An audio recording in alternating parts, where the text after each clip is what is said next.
Fit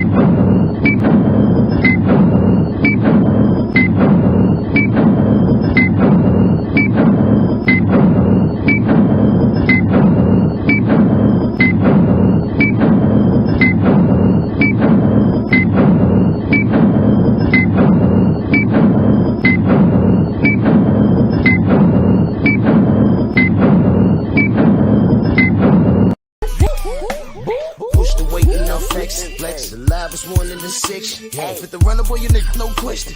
You would run a motherfucker high stepping. Hey, you never had a big enough weapon. Motherfucker never learned your lesson. I'm a 88 pack nigga. I'm a 88 pack nigga. I mean, day walker, drink blood, trains out, full moon, motherfucker change like a hoe, nigga. I'm just a nigga from the hood trying to stack a little cheddar for the money. Yeah, buddy. Yeah, buddy. Lightweight, baby. I can't hear y'all. You can't hear? Hold on. Cause we about to cook this morning. Oh, y'all asked for it. Y'all asked for it. Let's do a little roll call right quick. Eric H in the building. Dwayne Jones, Adrian Vett, Rob Sportsman Lee, Rick Blackwell, Vince Vibon, my brother, salute. Jason, what up? Steve L, my brother, the Mac. Thomas, what's good, bro? Gio James, Josh, Stormy B-Man, the Sensei. I got your video this morning. Yes, sir. Asante L, Chris Felton, Demon Kennedy, jumped on me crazy. Big Block, Gregory X, Chilltown Majors, what up? Kondo, Black Alpha, Asante L, there you go. Daryl Alexander, Jeff, my brother Jeff, always on deck. There go Shade Girl, salute sis. Mo G, oh, change your name, counselor. Salute. Cassandra, salute. Viva tu vida. I rock, what up? Ree, what's good? Yeah, we're going to cook on a couple of things this month. Why am I lighting that on? We're going to cook this morning. Mike, what's good, bro? Ain't shit, my good brother. Chilling, maintaining, taking care of what I need to take care of. Yeah, no doubt. Family good? Everyone good? Yeah, wife is on her last, she got the Z pack, so she doing better now. Yeah. Quarantine up in my bedroom. I can't go in my bed, man. Yeah, I've been there. I was down there to sleep on the balcony when I had that shit, man. Shit was crazy. What's bugged out is I remember the live that I did 2 lives in a row. And it was a live where I had on the purple hoodie. Mm-hmm. And I felt like the everything was spinning. And I got through the live. Then I called myself going to the gym. And I said, you know what? I don't want to go to work today, but you got to go get the note. You got to go get the sick note. So I said, let me go to urgent care, right? I woke up in the urgent care and I had my gym bag. So I said, yeah, I ain't been feeling well, da-da-da-da. She was like, all right. She said, you been tested? I said, yeah, but I ain't been tested in 3 weeks, whatever. She said, all right, we're going to test you. She leaves the room. She comes back, gloved up, masked up. She said, you said you was going to the gym? I said, yeah. She says, no, you're not. You got COVID. Yeah, it's going home. I was like, what? She was like, yeah. I was like, oh, man. That was an event. I said, no wonder I was feeling like shit on this live. I just thought I had like a cold or something, man. But, she said, yo, look, you can go jogging outside, but you don't need to be in the gym. I was totally confused. I went jogging, though. I did. That I did do. You know what I mean? CB Sports in the building. Bully. Anwar Willis. Cesar, what up, bro? Joe Johnson, King Bonnie, Marcus the Villain. Trill Will in the building. You can hear us now? Yeah. Yes, sir. Trill Will. What it do, player? What's happening, good fellas? Good brothers. How y'all doing this morning, man? Chilling, man. What's the weather like down there? Oh, it's hot as a bitch out in this motherfucker. It's like 85 degrees right now. It's gonna get about 100 and it's supposed to be 104 degrees today again. It's been 104 all week. It rained a little bit yesterday and cooled down to like 87, but it's supposed to be like we're in the middle of a heat wave here, so that's why I'm Yeah, outside it's in a about white beater. no Shit, doubt, fuck man. It's that. about Devin Blocker, Xavier. What up? Yeah, it's about to be like 91 today out here, and I don't appreciate it because I'm gonna be out in that heat working later. You shit disrespectful. Yeah, it's crazy. Me and the son finna fight today. We got to fight since Jamal Charlo pulled out his fight. Me and the son got to fight today. The Oh son yeah. gonna go 3 rounds though. Yeah. Fuck the son up. I'm kicking the son's ass today. There it is. Well, happy Omega Red. Juneteenth to everybody. Omega Red, matches since 91. Yup. Yeah, CB said Texas is lit right now. I believe it. Yo, man, let's cook on this boxing, man. I got a few things I wanna cover. Man, well, first, let's jump on the obvious thing. Inoue. All right, this guy. Now, I want people to understand. It's not that I hate Inoue. I just don't like it when people overdo it. And Inoue, Kane, what up? Inoue being on, let me be clear. I don't mind him being on the pound-for-pound list. It's where he's positioned on the pound-for-pound list is where I have a problem. There's no fucking way. In no dimension, in the Marvel multiverse of madness, in no fucking universe, that he's number 2 in between Bud and Errol. You can't make it make sense. That's why I'm saying certain fighters, I just leave them alone. I try to. All right? They don't need my help. Lomachenko is a prime example. That man, Mr. Shelton, what up? He does not need my help in promoting him. I don't need to talk about how good he is, the speed, the angles. I don't need to hear none of that shit. All right? Those guys came into the industry with a silver spoon in their mouth, if y'all get what I'm saying. Inoue, I don't know where he came from. Well, he's from Japan, but I'm saying what I'm saying in the world of boxing, in our conversation, we're talking Errol, Shakur, you know what I'm saying?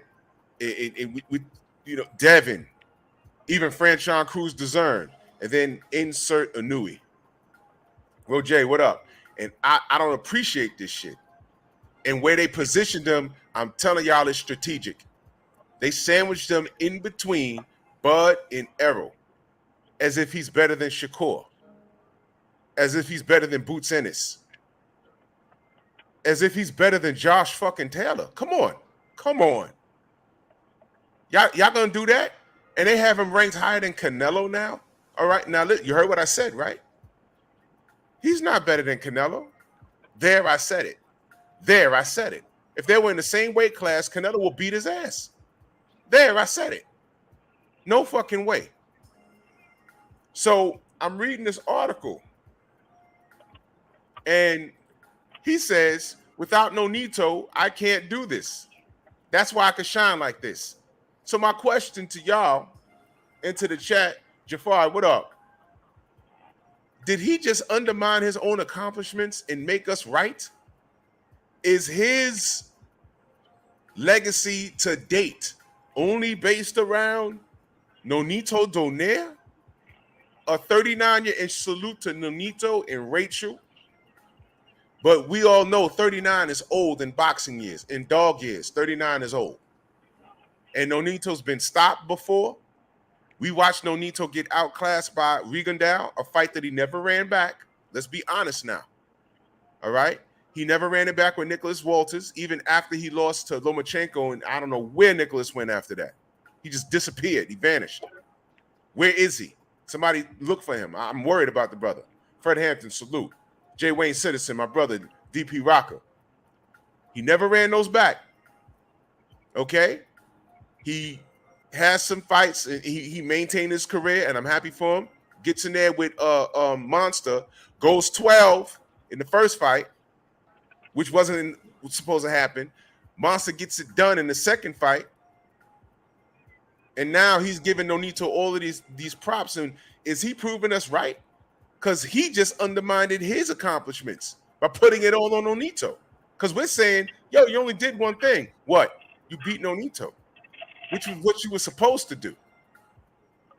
Mike, your thoughts on that? Monster Inoue, man. I never, you know what I'm saying, never really, you know what I'm saying, got it. I'm not really into that lower weight class, but I don't get why he's on the pound for pound list. He's a good fighter. He's good, but he's not great. He shouldn't be up there with the greats like Bud and Dev and Shakur. He shouldn't be up there. He should not be on that list at all. At all. He's not that good to me. I mean, yeah, he beat Nonito, but, you know, shout out to Nonito. You know, Nonito was on his last leg, man. To me, in my opinion, I mean, he looked good, you know, prepared for the fight, but, you know, when the fight came, he just didn't show up. So, yeah, he just undermined his own success, man. You know, yeah, you're right. You're right, man, but just Inoue's not that great to me. You know, in my opinion, he's not that great. But, you know, it is what it is, man. You know, these people going to have these, what do you call them, these analysts are going to have their own opinions, and they're going to have to listen to whoever they're going to have to listen to and make their, you know, their list accordingly. You know, it's subjective anyway, isn't it? You know what I'm saying? So it is what it is, man. That's all I got on him. I'm not trying to get that man no more praise, man. Yeah, we just here to talk about it. Sure will. Your thoughts? Yeah. I feel like Nonito Donaire, much like Akondo's nose, it's out of place, not out of order. You know,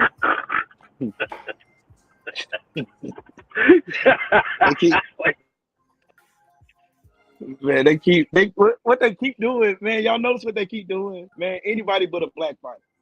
Anybody but a black fighter. We don't want to give black fighters their credence. They don't want to give them their praise. They don't want to give them their accolades. They don't want to give them their accomplishments, harder schedules, harder resumes. It's all around just maddening to me. I don't know why there's not enough like vitriol and anger about the way they keep trying to hype up Inoue like he's so great. And don't get me wrong, he has a stellar career. I ain't gonna take that away from him.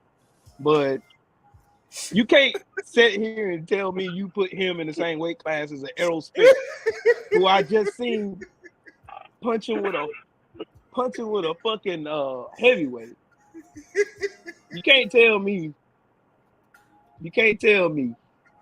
that you gonna put him in the same class with an Errol Spence. You put him in the ring with Errol Spence or Jamel Charlo the same weight, and he's gonna fare well in that fight. Condo's nose. Is the condo in the chat? Yeah, Condo in here, man. He keep messing with me all morning. Fucking with me all morning. I'm in a good mood today. So y'all already know the clip was full today. Shooting everybody. Fuck out of here. Don't be talking shit about me in the chat. And I can see that shit. Condo right there. Don't be talking about me in the chat. I'm gonna shit your ass. I'm on the panel today. I got a full clip waiting. But shoot the shit out your ass. It's fair day. It's fair day. It's Friday on my work. Yeah, I'm gonna shoot your ass today. It ain't what you want to do with yourself. This nigga done hijacked the show. Oh fuck! God damn. He should have been in it. Look, I'm from Georgia. I was born and raised. God, in I got Georgia. a cramp in my ass. I live in. This nigga gave me I'm from Georgia. I live in South Carolina. And I'm an Alabama fan. He keep trying to make it sound like I'm confused with where I'm from. I know where I'm from. I was born in red clay country. Shit. God damn it. Better leave me alone today. Y'all better leave me alone. Y'all better leave me alone. Fuck. Leave me alone today. It's fair day. Damn it. Fair day. It's fair day. And I got my bonus today too. Yeah, man. Y'all better leave me alone. Oh man. All right. Peter, what up, man? All right, I'm gonna read you what this motherfucker said.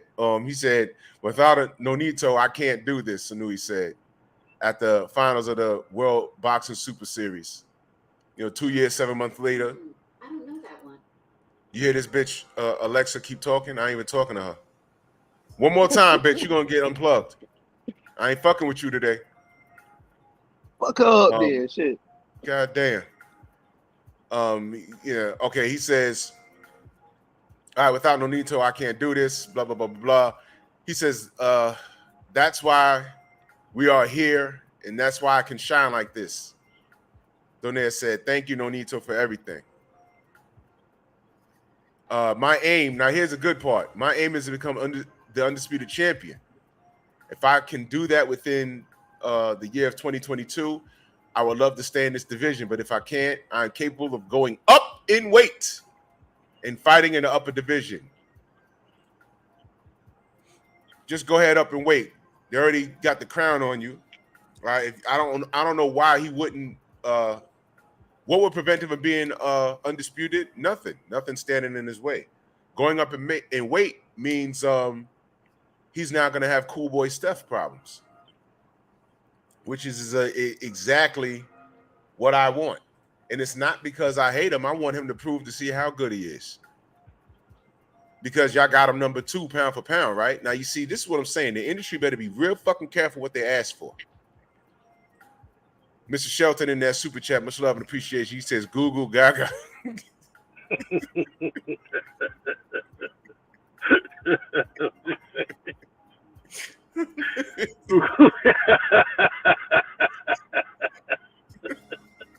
These niggas don't waste no time. So the industry got to be careful what they ask for.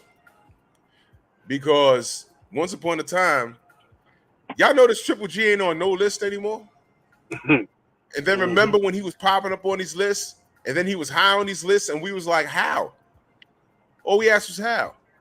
And it took one loss to Canelo for him to like legitimately disappear. One loss and a few ducks, and he's not on any. Well, he's on some ESPN analyst list for now. You know what I'm saying? But listen, they putting this guy on a pedestal. Number 2, sandwiched in between, and I'm telling y'all, this is by design.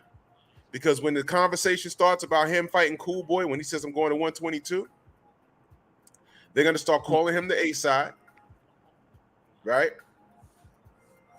And they're gonna start saying, yeah, man, Cool Boy gotta go to Japan to fight that guy because he has a country behind him. And my question is, why y'all acting like Cool Boy Steph is an American with a country behind him? Oh, I'm sorry, he's black and he's Muslim.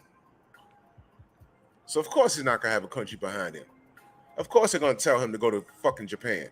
And I'm saying, no, fuck that. You're number 2 pound for pound, which means you are the money man. Bring your punk ass, all right, from where he from, Okinawa. Bring your one punch man looking ass to America and make a statement. And I'm gonna go on wax saying this right now. Cool Boy don't need to go over there. And I don't give a fuck if they say, oh, well, he don't want to go over there, he's ducking. Y'all know what time it is. Everyone in the boxing industry know what time it is. And if these old motherfuckers start talking this dumb shit, I'm sure I could dig up in their past and find out some shit that they didn't do in their career. For example, I'm just using this as an example. If you throw the mic in Roy Jones Jr.'s face and he says, no, he needs to go over there, I'm going to say, Roy, you didn't go to Germany to fight Miklashevsky when the fight was hot. We know why you didn't go. Now, of course, Roy could respond and say, hey, well, I was the super A-side. I was worldwide known. He wasn't. I got you, Roy. That's cool in the game. But here's my response. Motherfuck that. Because you know this sport is dirty. Ask Nonito Donaire in the first fight what happened to his gloves that he was supposed to be wearing in their first fight. That he was supposed to be wearing. Them shits disappeared. Okay? So already, as soon as he said that, I immediately said, yeah, I don't want Cool Boy going over there. His sneaker's going to disappear. His prayer rug is going to disappear. Something to fuck with him. Know what I mean? Hey, I got a question. I got a real question. How many elite level black fighters have Monster Inoue fought? I couldn't tell you. I have not watched this guy. You know, the only time I watched him was, of course, it was Nonito, but I saw him fight somebody else. All these accomplishments he had. Listen, this may sound biased, but on guard, I don't care. That's why I'm saying, you know, I can't put him at number 2 on pound for pound. And I'm not gonna. You shouldn't. I'm not gonna. You shouldn't. I don't. I'm not going to. But like I said, like you can't name for me. Hell, I don't even remember him fighting a black fighter. To be honest, and I watched a few of Inoue's fights. I can't think of any. Listen, he's fighting these smaller people. You know, I'm sure if I pull up because I haven't looked at his goddamn box rec. He's fighting those tiny dudes, and people saying, "Oh, well, he took this belt, took that belt." Those people weren't taking. Those people weren't the people he beat. Were they anywhere on a pound for pound list proud of him beating them? No. Were we talking about them? No, right? No. But you beat an old Nonito Donaire, and boom, you pop up on the pound for pound list. Who are these people he's beating? If we weren't talking, if the people he beat weren't being spoken about on the pound for pound list, or we even just spoke about in general, then they probably weren't even worth talking about. And I know people could say, "Oh man, you know, you just don't watch the smaller weights." You goddamn right, I don't watch the smaller weights. No one cares. Let me get to these cash apps real quick. Salute to my brother Daryl Alexander. He said Smith versus Arthur press, no backlash. Oh, I know what he's talking about. I know what he's talking about. Salute, brother. And oh yeah, he's in the cash app twice. He said Tank can't reference a gun. Yeah, bro. I know what he's talking about. These motherfuckers can say any old thing, but you know, we say something and all of a sudden, man, oh man, so frustrating. And salute to my brother Paul Carrick, always supporting in that cash app. Much love and appreciation. He says, keeping the engine running, keeping the machine running. No doubt, man. Much love and appreciation, bro. And salute to the family. I see y'all in the building, man. Mike, closing statements on Inoue. I'm sick of this dude. Fuck him. Fuck him, for real, man. Didn't he duck at 114? Who he ducked at 114? I forget who. Didn't he duck? Man. Didn't he duck Chocolatito? In Chocolatito in that same weight class? Dude, I don't know. I know Chocolatito was ranked high on the pound for pound list as if he didn't get knocked out by Sarung Basai. Right. So that's what I know. He was still on those lists, and I'm like, wait a minute. And he didn't beat him. Let me read to you his last few opponents. Okay, Donaire. Who's Arian Depian? Who? Don't know that nigga. Okay. Don't know that nigga. Michael Dasmarinas. Don't know that nigga either. Okay. Jason Maloney. I think that's that Australian dude, right? Yeah, he's an Australian dude. Okay. Then Donaire. I think he fought on the Cambosis. Yeah. Undercard. One of the brothers. So he had the brother that fight too? Yeah. Maloney's the Maloney brothers, right? Yeah. I don't pay attention. All right. Then he fought Donaire 12 rounds. All right. Emmanuel Rodriguez. Who's that? He's a Mayate. Juan Carlos Payana. Who's that? Mayate. Okay. Jaime McDonald. Who's that? Johan Mayate. Boyo. Who's that? Antonio Nieves. Another Mayate. Bro. Okay, so he's grabbing these titles from people we just don't know. So how about this? None of these cats were even spoken about. These cats that he beat, not even Nonito as of late.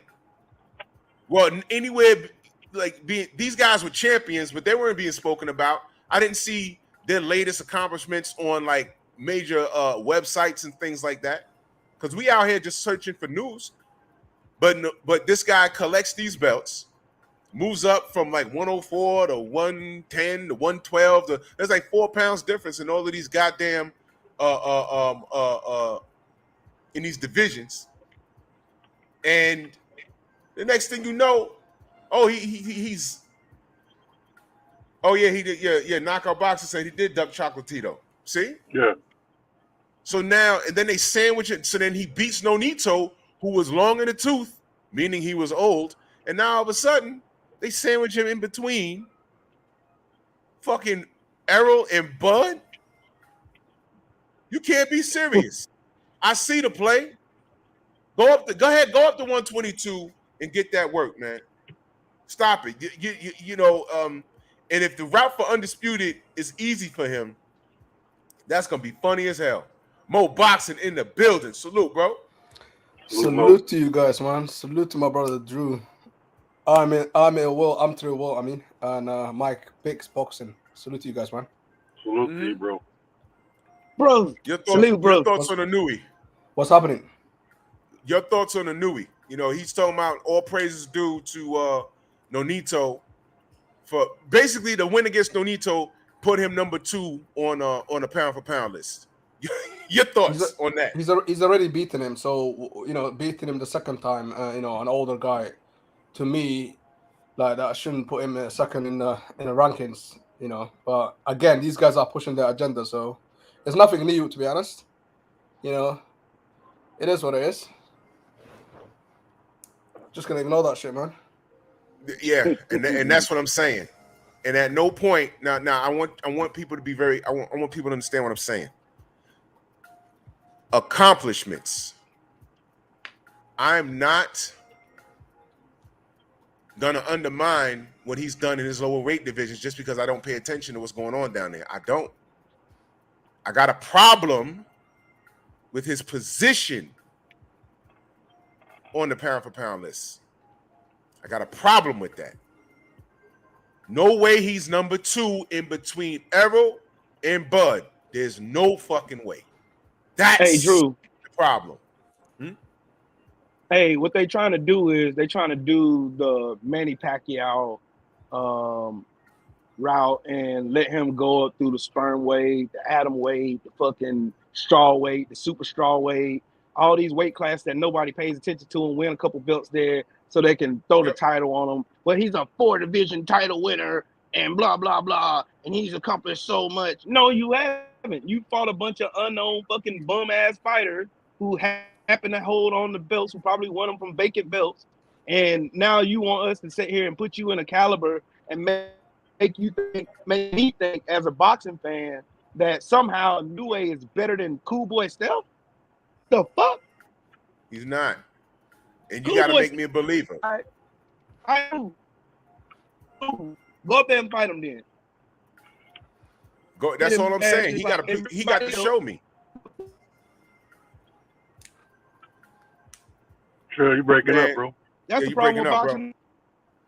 Oh. Yeah, you breaking up, bro. Dang. Well, let me say this. The reason why I want to see the smoke is because now they force. All right. The reason why I want to see is because they're telling us that this guy's the truth. Now I've watched Cool Boy. This dude ain't getting no airplay over here. But since y'all so insistent in telling me all these titles that he's getting, didn't y'all tell us that Lomachenko was this boxing god? And then he fucked around and lost his second pro fight. I'm like, God damn, I thought this guy was nice. So here we go again. Stop throwing these divisions in my face because I don't know who he's fighting. Because prior to this guy fighting them and beating them, we wasn't paying attention to the goddamn champions that he fought to beat. And that's all I'm saying. He might be the goods. That's all I'm saying. But to put him number 2 pound for pound and then Ring got him at number 1, it doesn't make sense. Now, what does pound for pound mean? We've been discussing this for the last, 2 weeks now. If y'all watch Champ's Side, he broke it down perfectly. Pound for pound is not seat sales. It's not how much you bench press.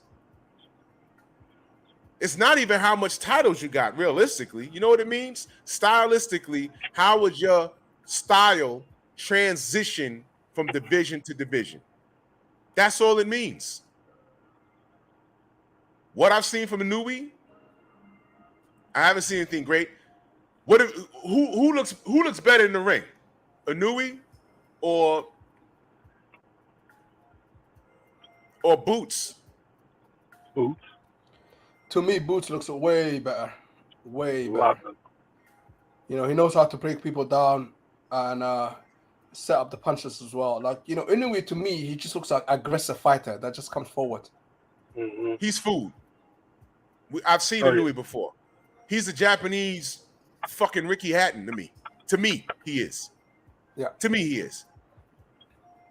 All right. He might have a higher IQ. He might. But I've seen that shit before. Jaron Ennis, that shit is like crazy what I'm looking at. It's crazy. I don't see Inoue doing that. But Jaron's not even on anyone's pound for pound list, and they're gonna throw like, oh, he ain't got no belts.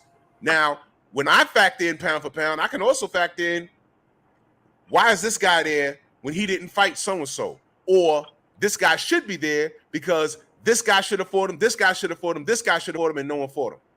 I could play that game too. Inoue, you want to put him on a list? Great. Stick him down there at 9 or 10. But y'all forgot about Josh Taylor? These guys forgot about Josh Taylor, who was undisputed? His journey at 140 was better than Bud's journey at 140. He had a harder route to go. And he became undisputed. All right, so he was good money. But Josh Taylor is not even on a couple of these people's list. But Inoue is not only on the list, he's at number 2. This is a marketing scheme. But when they start mentioning Stephen Fulton and Inoue, watch and listen to what I'm saying, y'all. Watch what the American public does. Watch how they side with Inoue. They're not going to be like, hey, man, Inoue needs to come over here. They're going to be like, yo, no, cool boy, yo, he's A-side. You got to go. You got to go. They ain't going to say, no, you got to, like how they did Devin Haney. Nah, you got to go. If you don't go, we're going to call you a ducker because we're keeping it boxing over here. You got to go. Watch them do that shit. They're going to try to send him to Japan. Yeah, they're gonna try and send him to Japan. And they're going to try and say, oh, because it's more money over there. No, fuck that. Don't act like Inoue ain't fighting America before. He has. He's fought in England before, if I'm not mistaken. Matter of fact, I got the box rec right here. I heard that Inoue, he gets like 15 million a fight in Japan. Like, he is a big name in Japan, but, you know, in the world, that's like, cute. you know, it's not really recognized like that. Well, that's real fucking cute. I don't care about none of that shit. I'm not trying to be fair. Fuck that. Guarantee his money. Send his ass over here. Yeah. All right. He fought in America 1, 2, with Europe once, 3 at the StubHub. The rest of his fights was in Japan. He fought Nieves in America. All right. He fought Rodriguez in England. And he fought Maloney in America. All right, Maloney's Australian. And he fought in America. Yep. In Vegas. Back-to-back times. He fought Das Marinas in Vegas. All right? And he's not main eventing. Then fuck that, man. Get out of here. He's got huge people behind him. You know, there's, you know, rich, big, powerful people behind him. Well, that's why they're pushing him so hard. They need to stay behind his ass. They need to move up and call out Cool Boy Steph. Let's see that happen. That ain't gonna happen. Yesterday, Bob was asked, is he gonna fight? Is he gonna move up and fight Fulton? And Bob was like, no, he needs to fight Paul Butler. Paul Butler is this UK bomb guy, man, and he's gonna get credit for it because he's gonna be undisputed when he fights him.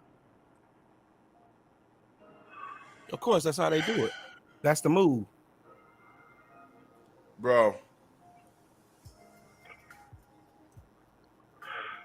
All right. Let's do it. Hold on.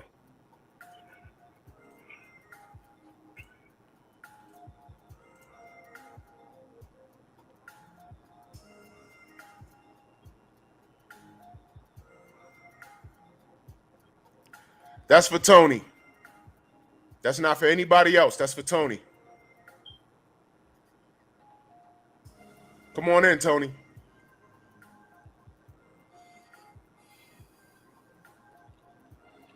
I'm not sleeping on Inoue. We know Inoue really well, man. Yo, he's a hype machine. We've seen this before. We get in the conversation confused. Did I say he was trash? Nope. I never said that. I'm saying I don't pay attention to him until these motherfuckers brought him up. And when I saw him, I'm not impressed. I've seen it before. He's going to have to show me because now there's smoke. I've been watching Cool Boy, and I had to go back and watch Inoue. And I'm like, okay. And I'm watching the hype get behind Inoue, the foreign fighter, and Cool Boy Steph is not even on a pound-for-pound list. Boots Ennis is not on a pound-for-pound list.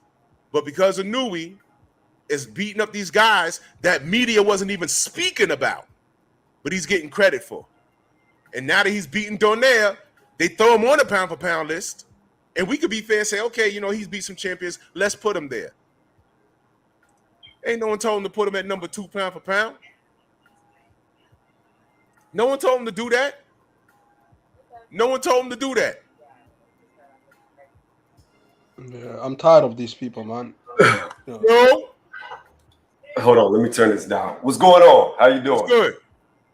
So yeah, like I said in the chat, first and foremost, if you check my videos, Inoue, I'm not brand new to. My first video I made of him was over 3 years ago.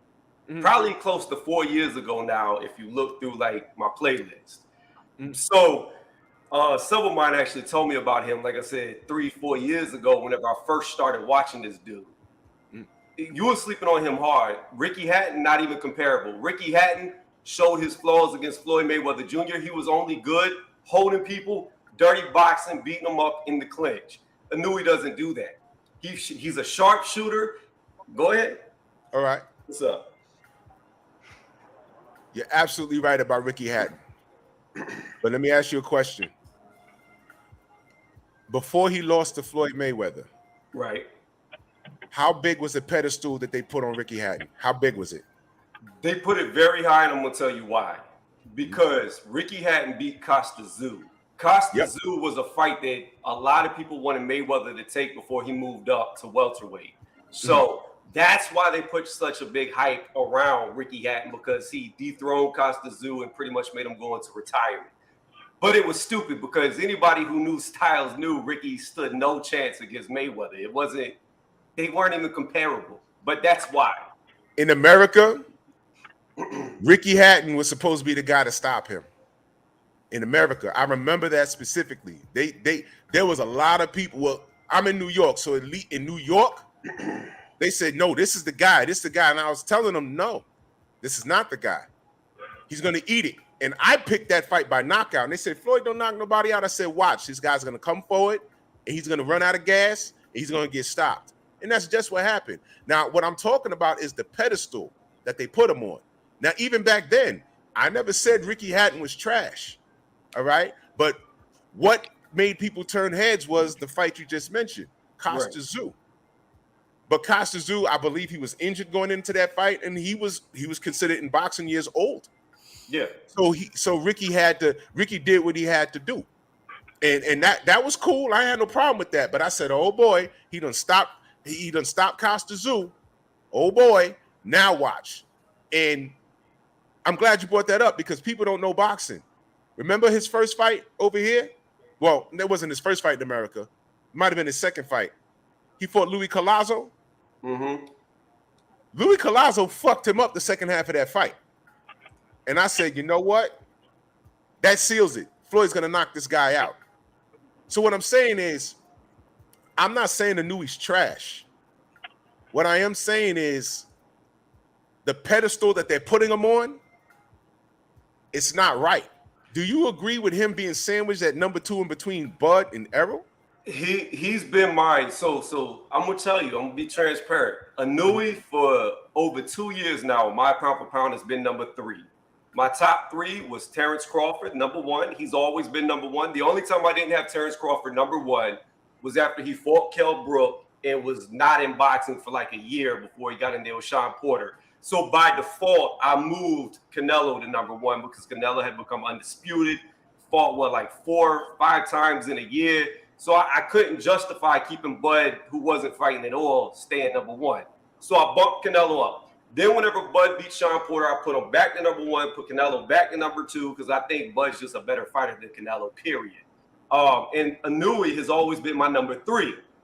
Now, with Canelo losing to Bivol like he did, I moved Canelo to number 3 and I bumped up Inoue. So he's my number 2. And so the drug, just real quick before I let you finish. So the drug cheating, that don't bother you. You just gonna leave him there. So here's the deal. I don't like that at all. I don't like that at all with Canelo. I fucking hate it. I don't believe it. My degree is in biology medical. I deal with pharmaceuticals on a day-to-day in my daily life for my job. And I can tell you that clenbuterol has such a short shelf life, there's no way it's going to be in your system from steak. It's just not. That's not even a possibility. Like, but it was against the rules for him to have it in the system at all. But I'm saying, even the excuse they gave is bullshit. So I know he was popping the pills, like, period. Like, allegedly popping the pills. I can't say he was, but we know he was, allegedly. It wasn't allegedly. He was popping pills. The guy was popped on a doping test. So that rules that one. I got you. But yeah, steak, no. Like, if you take clenbuterol from the pill, it'll be out your system within a day and a half.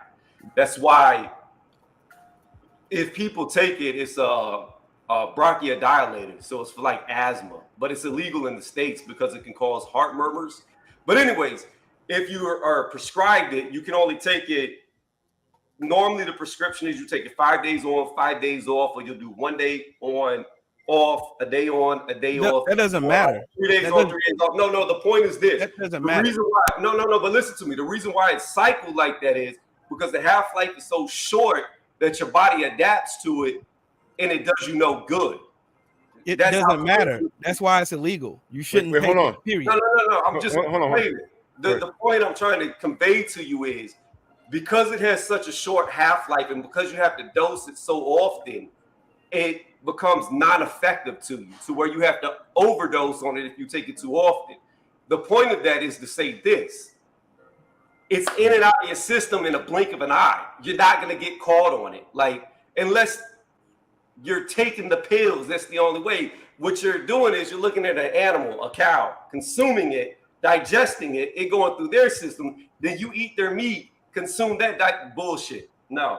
Does not matter. You don't take it. That's like saying from meat. How can you take away from somebody who's using their natural ability versus somebody who has to use a stimulant? Because that's what it is. It's a stimulant. Well, that's I don't want to get too far into the drug thing. I was just using that as a point that whether he took it in pill form or it was injected, when he was tested, he popped and it wasn't supposed to be there. So with that being said, and remember, I have to say this. You're talking to a former strong Canelo supporter. Right. And when he popped, I said, God damn, I can't, you know what I'm saying? I can't support that. So that's why I don't have him personally on my, because we're talking about the pound for pound list. I don't want to get off into the clenbuterol thing, but that's why I don't have him there. That's why I asked you, being that he broke the rules, is he still on the list? So my thing is this, like I said, I don't condone them cheating, but when I think about boxing as a whole, then where do we draw the line? Is Holyfield no longer the greatest cruiserweight that ever fought? Because he got caught with drugs being sent to his house under Evan Fields, steroids. So again, where is this line drawn? I would say that I don't like it. I think it's bad. It's a black eye. And if he gets caught again, like what happened to Gerald Miller, who's from New York, where you're from, I'm from, Canelo be kicked out of boxing, like, period. But as long as he continues to pass the test when he takes them, then I'm not going to continually hold something against him from the past. So that ain't the past. He's still using. Well, that was a while ago when he got caught on, and he got banned for 6 months. But So, they raised the limit on it, so he can use it legally. That's the other part. He did. Oh, Yeah, no. he still did. He No, did that's raise cap. the limit. That's They cap. raised the limit on it. That's cap. And that's another thing.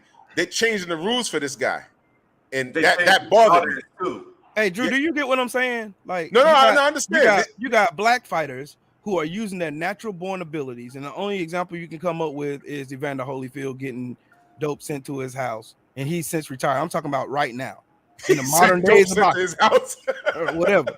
You know what I'm saying? But I can name for you right now 10. I can name for you 10 white or Eastern European fighters that got caught doping.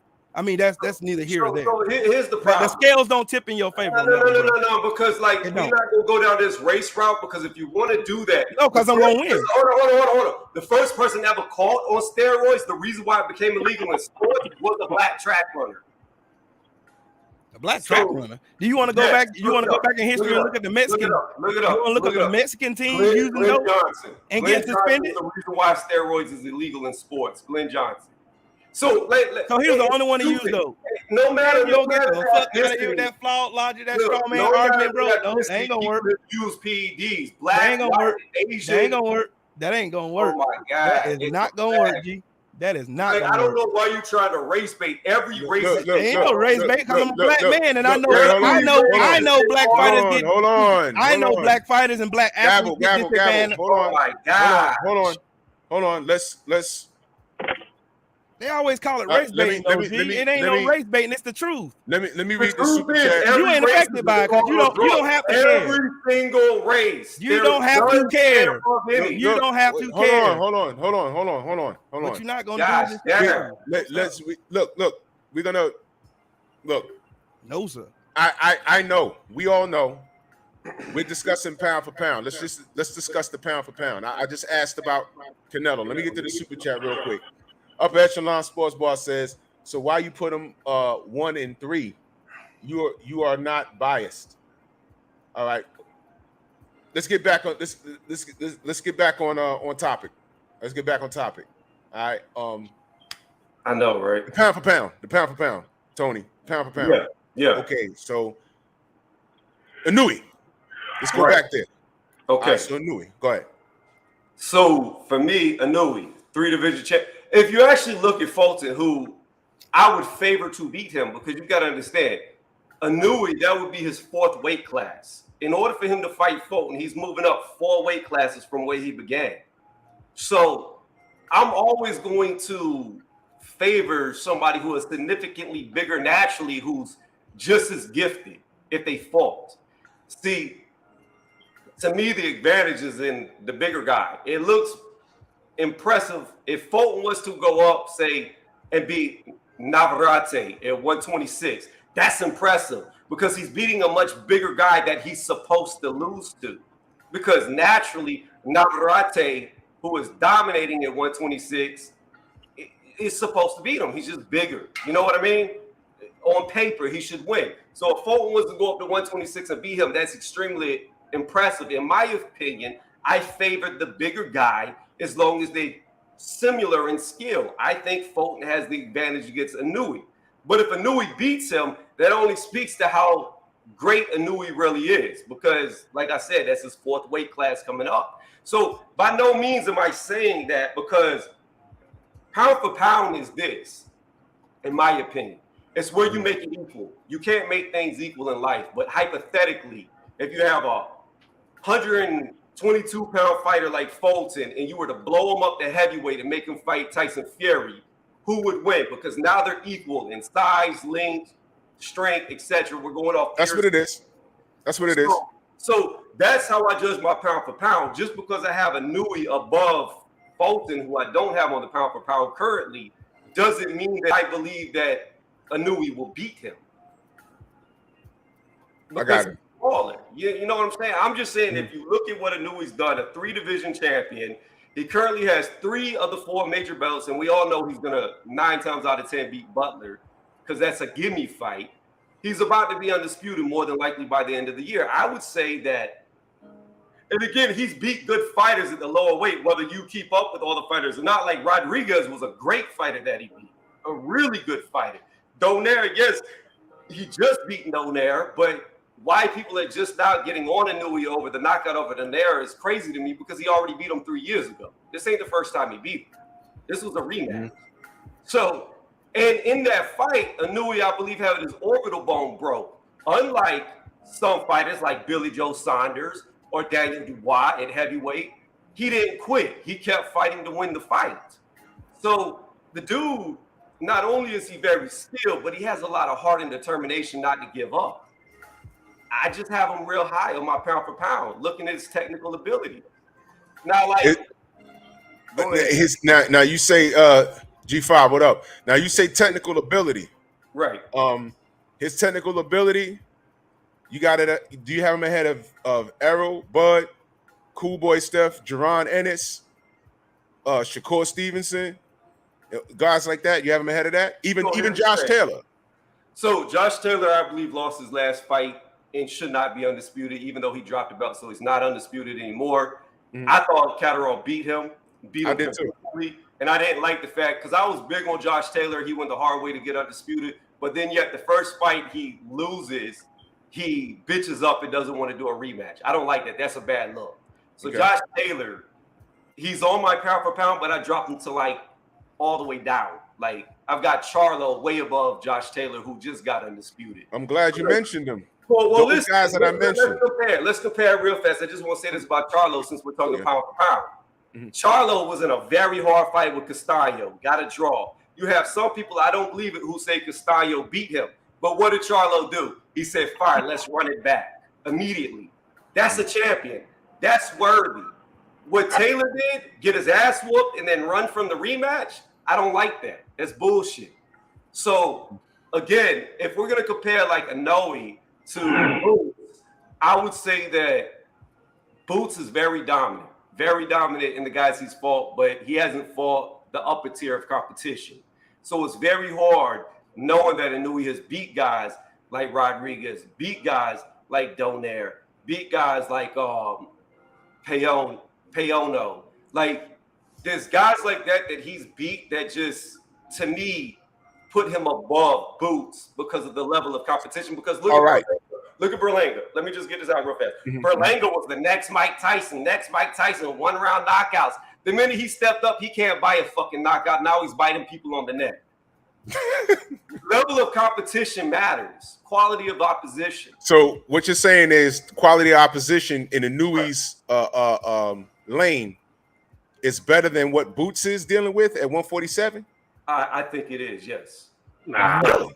Really? Nah, cap. I don't know about that. Cap. 147 is lit, and the amount of I mean, praise is one thing. Boots right now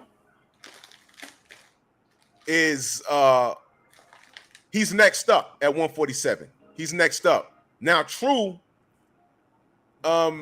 he hasn't fought like he's at 147. He doesn't have the luxury of coming up from 135, 140, 147. Those little, with 78 calls booger weights, it's easier for them to shift through that. 112, 118, 116, wherever you're going, in 122. There's only like 4 or 5 pounds in between those weight classes. So it's a little easier for Inoue to run around and belt collect. You understand? It's a little easier, so I think the talent pool is more dangerous where Boots is running around, and until Errol and Bud takes care of their business, we won't know what Boots is going to do as far as titles are concerned. I do know that Sean Porter ain't want no smoke with him. That I know. That's the truth. I'm going to tell you this. I don't even think, like, if we're going to go take Spence off the table, take Terrence off the table, right? Because they're supposedly going to fight each other. So take those two off the table. If we're going to look at, like, the new up-and-comers, like the Conor Benns, the Boots, the Virgils, all that, right? To me, he hasn't fought in a while. I don't know what's going on with him. But I don't even think Boots is the best of the younger guys coming up. I think Rashidi Ellis is the best. Like Rashidi to me is that guy. He hasn't fought in a while. I don't know why, but I don't think anybody can beat Ellis. Like I think he's the best. You think Rashidi's better? The 147. You think Speedy Rashidi's better than Inoue stylistically? I would again have to fall back to Ellis doesn't have the quality of opposition. He doesn't have those standout wins for me to put him above Inoue. Now, if Rashidi Ellis does what I think he can do and beats a Boots, beats a Virgil, beats a Conor Ben, can beat Bud or Spence if they stick around for 147, then we can start talking about placing him higher up. But he hasn't done enough. But out the younger guys, I think he's the best. Now, out of all of those names you mentioned, right? Are all of those guys or any of those guys better than the guys that Inoue beat? No. So then why aren't any of those guys on the pound-for-pound list next to Inoue? No, what I'm saying is the guys that I mentioned, they're not better than some of the guys that Inoue's beaten, in my opinion, at their respective weight class. Like, a lot of people don't watch the little guys. I used to not like to watch the little guys because I'm not a little guy. Like, I'm a big dude in real life. Like, you're a big dude. So in the back of my mind, especially being that I boxed, I look at these little dudes like, yo, I could just bear hug you and it'd be over. So I never really got into the smaller fighters. But as time has gone on, I have started to watch the lower weight classes and I respect them for what they do. And I think he's just a special talent. I think Fulton's a special talent because he beat Figueroa. A lot of people like to take that win away from him, but he beat him. And that was a really good win. So if the styles make fights, all right, because I'm trying to put this into a way that people can understand. And I'm going to get to all the super chats, y'all. Boots Ennis, Cool Boy Steph, Speedy Rashidi Ellis. Those champions that Inoue beat, stylistically, if they were all in the same weight class, doesn't those same fighters I mentioned beat those same champions? So this is where I would agree with you. Off the eye test, because that's what we have to go by. Because, like I said, the Donaire is tested. Like, we know he's good. I could say the eye test, if Donaire was at welterweight, yes, I believe Boots could beat him. But that's going off the eye test because I don't know, because Boots has never beat anybody on that level. I could say Ellis would beat him. In my mind, for sure, he would beat him, but I don't know because he's never fought anybody like that. So, yes, I would agree with you. On the eye test, those guys would beat the guys that Inoue beat. But again, that's just the eye test, and sometimes the eye test fails. Yeah, I think the problem that, well, I know the problem that I have is I see it's bait from American media. And I've been very clear about that. I know because we've seen this before. They did it with Manny Pacquiao. They tried to do it with Ricky Hatton. They did it with Gennady Golovkin. They did it with Lomachenko. And they American media stay doing this shit. And now they grab this little Japanese dude who is not trash. Because to win belts, you gotta be able to fight. So I'll give him that. But where they put him on the list at number 2 in between Bud and Errol, my thing is that was strategic. At number 2, I don't think so. And Jamal ain't even on a lot of lists. And Jamal, they have him ranked low, and then they fucking threw Bivol on there. And I'm like, what are they doing? How you gonna have now? Watch this. How you gonna have Bivol on a pound-for-pound list and not have Artur Beterbiev, who's fighting this weekend? Yeah. When Bivol and Artur are both at 175, and there was no press for them to fight each other. There was no press for that. I mean, I agree with you there. To me, Beterbiev is way better than Bivol. I think Beterbiev would have knocked Canelo out, like slept him in the ring. But yeah, he done hurt Canelo bad. He done hurt him bad. Wait, hold on. Let me read these super chats real quick. I know they wait. Upper Echelon says, Drew, he admits Canelo drug teeth still has him pound for pound. A lot of people do. I knew that was going to be a popular I knew that was going to be a popular opinion. I knew that. Jafar Cesar, my brother, says, did you favor Canelo when he fought Floyd? That's an interesting question. Who, me? Yeah. Hell nah. I did a pre-fight prediction. I said it was going to look worse than a sparring match. Let me tell you why. I already knew he was going to get his ass whooped bad because I thought Austin Trout beat Canelo. I still believe Austin Trout beat Canelo. And you got to understand, Austin Trout's the Dollar General version of Floyd Mayweather. Like, very similar style. It's just everything he does is much worse. You know what I mean? So I knew that Canelo stood zero chance, just like I knew Pacquiao stood zero chance against him. Todd French in that super chat says first steroid user was Hans Gunnar Lenoir. I know that name. Look up Ben Johnson. That's all you got to do. Look up Ben Johnson and the controversy around it. He said I don't know who Hans. It was 1968. Yeah, that's what he says. I'll research that. I'm not hip to that. Again, I'll research. My thing is this. I don't get into these. That's not my lane. I don't get into any race stuff right there. Hey, Drew, I already put that in the chat. He all been capping, bro. No. It was in 1960. No, it was in 1967, and doping goes all the way back to the gladiators in Rome. They go all the way back. They were using anabolic steroids before they went and did gladiator competitions. So you capping again. Like I said, you can bring up Ben Johnson from 88, but I can bring up 9 more instances of white and European athletes using dope to get an advantage. So no, that's cap. Okay, first off, let me say this real fast. First off, anabolic steroids was created in Nazi Germany. Like, what are you talking about? Underneath Hitler's rule, steroids was created. It most definitely does not go back to the Roman eras. That's what steroids. Google is your friend. Google is your friend. Google is your friend. I'll say this. I'm dumb. Yes, they were. You still capping. I'm dumb to the topic. I don't know anything. I'm be honest. I don't know nothing. Now I'm gonna research it because I don't know. I'm telling you, I don't know. Drew, I'm telling you, I've done thorough research on it. Back when Ho Drunk was trying to say that nothing but black fighters was using steroids, and he tried to make an excuse, just like he just tried to make an excuse as to why clenbuterol is acceptable for Canelo to use, like it didn't give him an advantage in the ring and all this BS. But no, at the same time, what I'm trying to say is, like, you can pick out a handful of black athletes that has used steroids in the past, and it would get trumped 3 to 4 times by white and European athletes. Period, point blank. There were whole sports teams, Olympic teams, baseball teams, soccer teams who are using steroids, even clenbuterol. So no, that's all cap.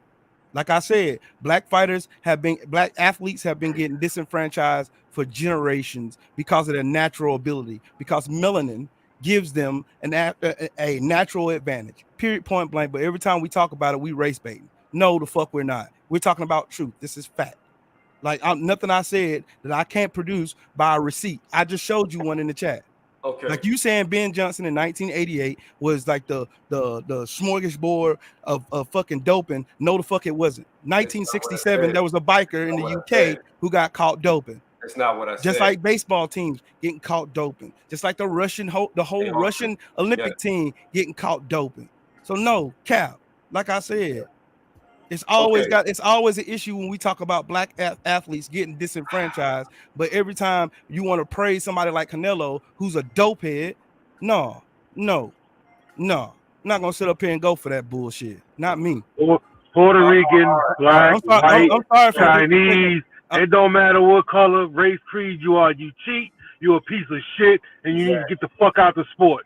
Exactly. Period. A cheat is a cheat, regardless of ethnicity. Cheat's a fucking cheat. Again, I don't give a fuck who did it first. I'm gonna restate what I said. Steroids was created in Nazi Germany sometime in the 30s. I don't remember off the top of my head. That's when steroids was created. It does not go back. It was created in the 1930s by Nazi Germany. By some white man. Moving past that. Every ethnicity. You leaving that every ethnicity of anyone who's ever competed has been caught. Okay? No, they haven't. They haven't. Every ethnicity has been called, from white to black to Asian to Spanish, etc. You could go on. Every ethnicity has had somebody caught on PEDs. Period. It's not about, I'm not trying to point a finger at this or that or that or this. All I said was, while you were making those comments, Ben Johnson is the catalyst of why steroids got banned in sports. Like, that's a known thing. There's articles on articles on articles about the use in trap. I'm not pointing the finger at anyone, so I don't know why you're going down that route. So in 1967, when Tom Simpson died after the Tour de France, that didn't spawn a catalyst of people checking for doping, and WADA was established and all that good fun stuff. So I'm capping him. I just showed you the article.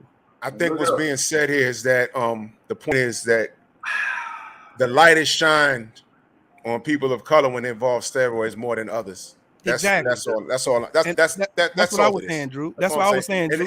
When it's a black athlete, it gets highlighted as if all black athletes are using dope, and they're not. But then when white athletes have been for generations using dope just so they can get an advantage with black fighters, speaking back to 1906 and 1908, back in the days of Jack Johnson when they were integrating black fighters into boxing. I can go all the way back. We could do this all day. And what you're not going to do is sit up here and try to make a false equivalency between black athletes and white and European athletes when there's none. There is none. We're naturally better than you. Steroids did not exist. We're naturally better than you. Always have been. All right, hold on. I want to get back on. Let me say this because of the comment he made towards me. Look, I'm not going to claim like you that I'm naturally better than any other race as a whole, because I'm not. Scientifically, it's proven. No. Science. So you're going to argue with science. Let me tell you something. You're going to argue with science. You personally and me, there's not one thing you could beat me at. Not one thing. Shit. I could beat you in anything. No, you can't. No, you can't. You're on the internet saying that. No, you can't. But unlike you, I'm not going to claim that I'm better than the entire race. You can't beat me. You can't beat me in a race. You couldn't beat me in basketball. You couldn't beat me in music. You can't beat me in shit. Hold on. You can beat me in capping. Hold on. I want to get back on purpose because it's going somewhere else now. I want to get back on purpose. No, you saying he can beat me like you know me. I want to get back on purpose. Anything and everything. I want to get back on purpose.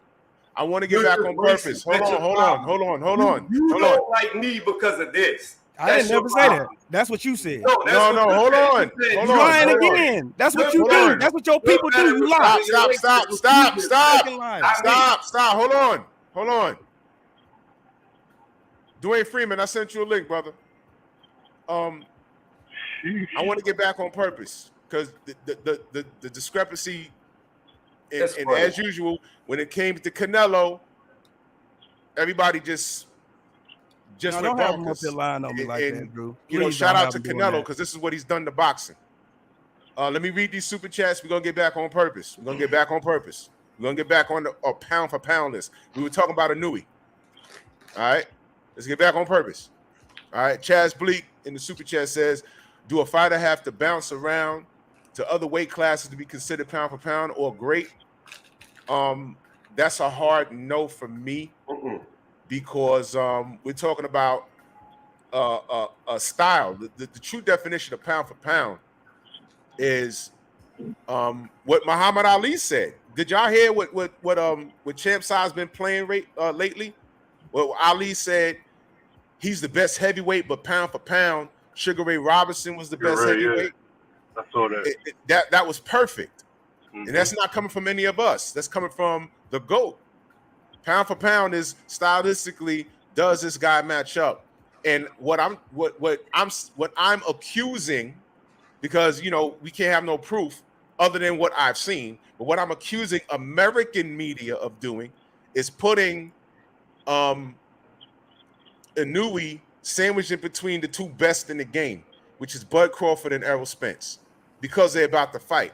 And I think that Inoue has become America's new marketing scheme. And that makes me worried because now they're going to start mentioning him in the same sentence as Cool Boy Steph. And they're going to put Cool Boy Steph in a position where he's going to have to yield to every damn thing. Let me read this last super chat.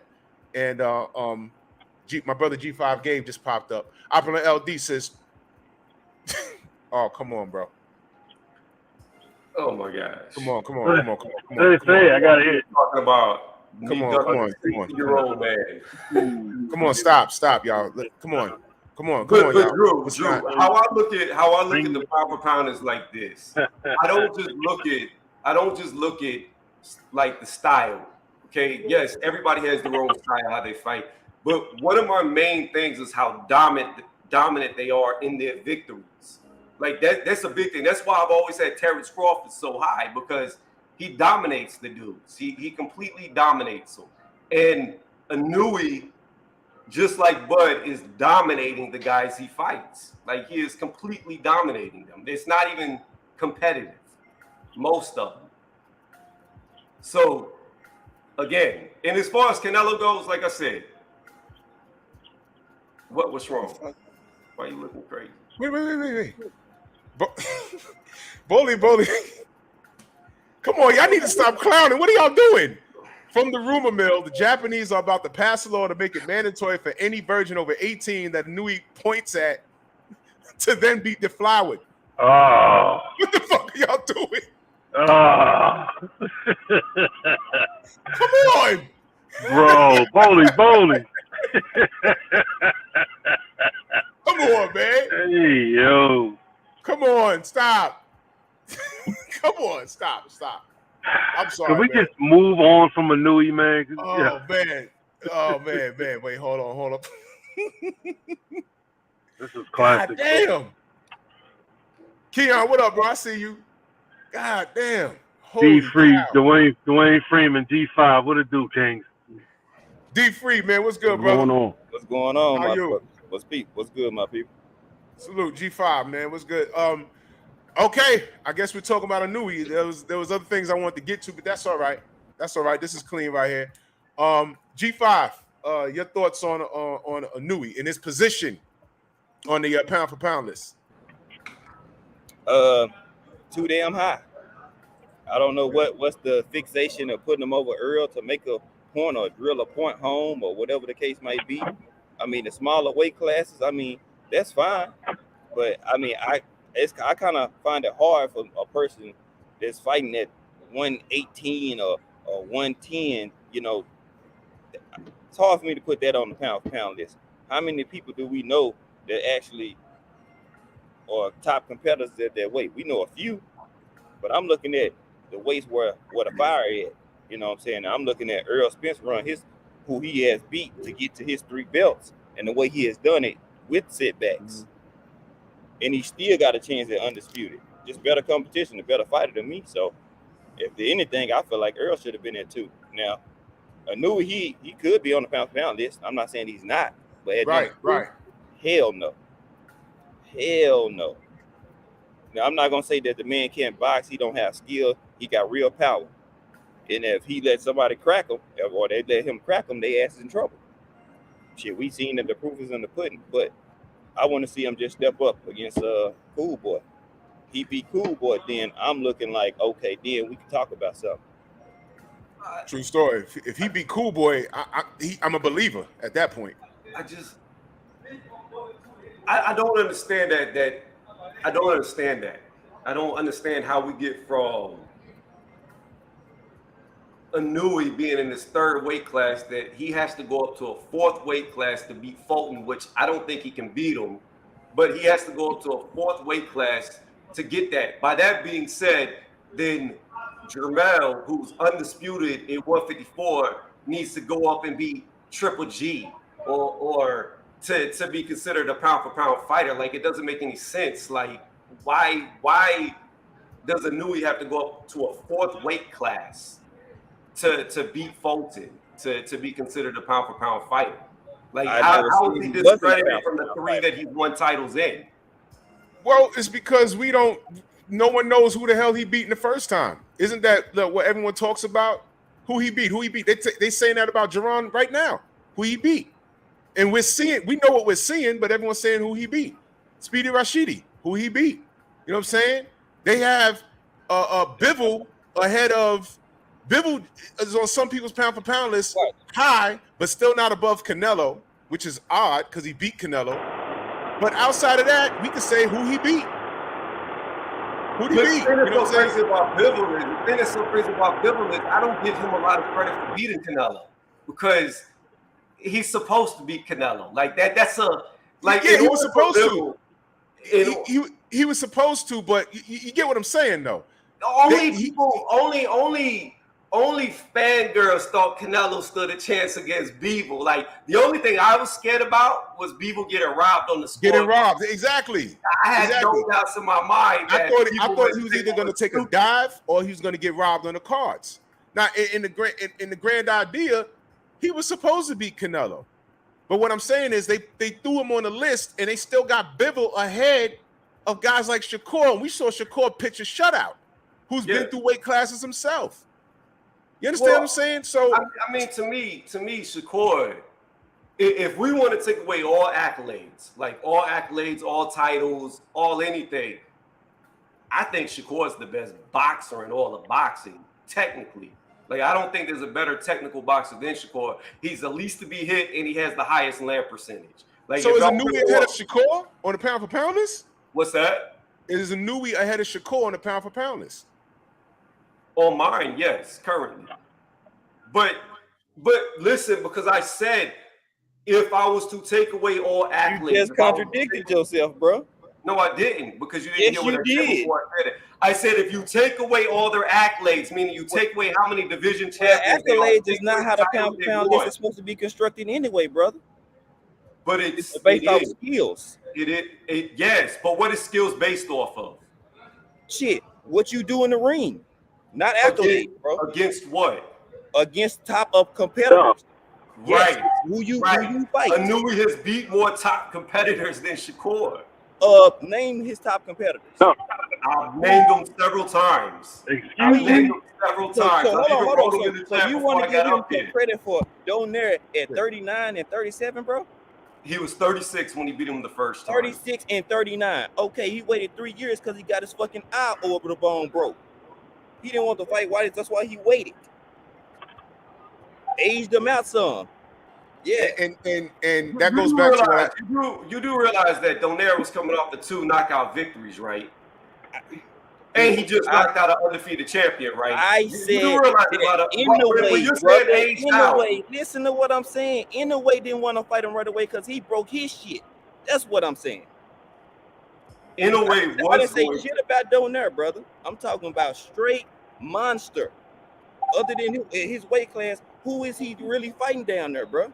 I'm not saying he don't have. Inoue was going to fight Donaire again. Donaire wanted to fight Casemiro because of all the shit he said about his wife. That wasn't going to happen in the whole beef. You can't hold that fight in Inoue.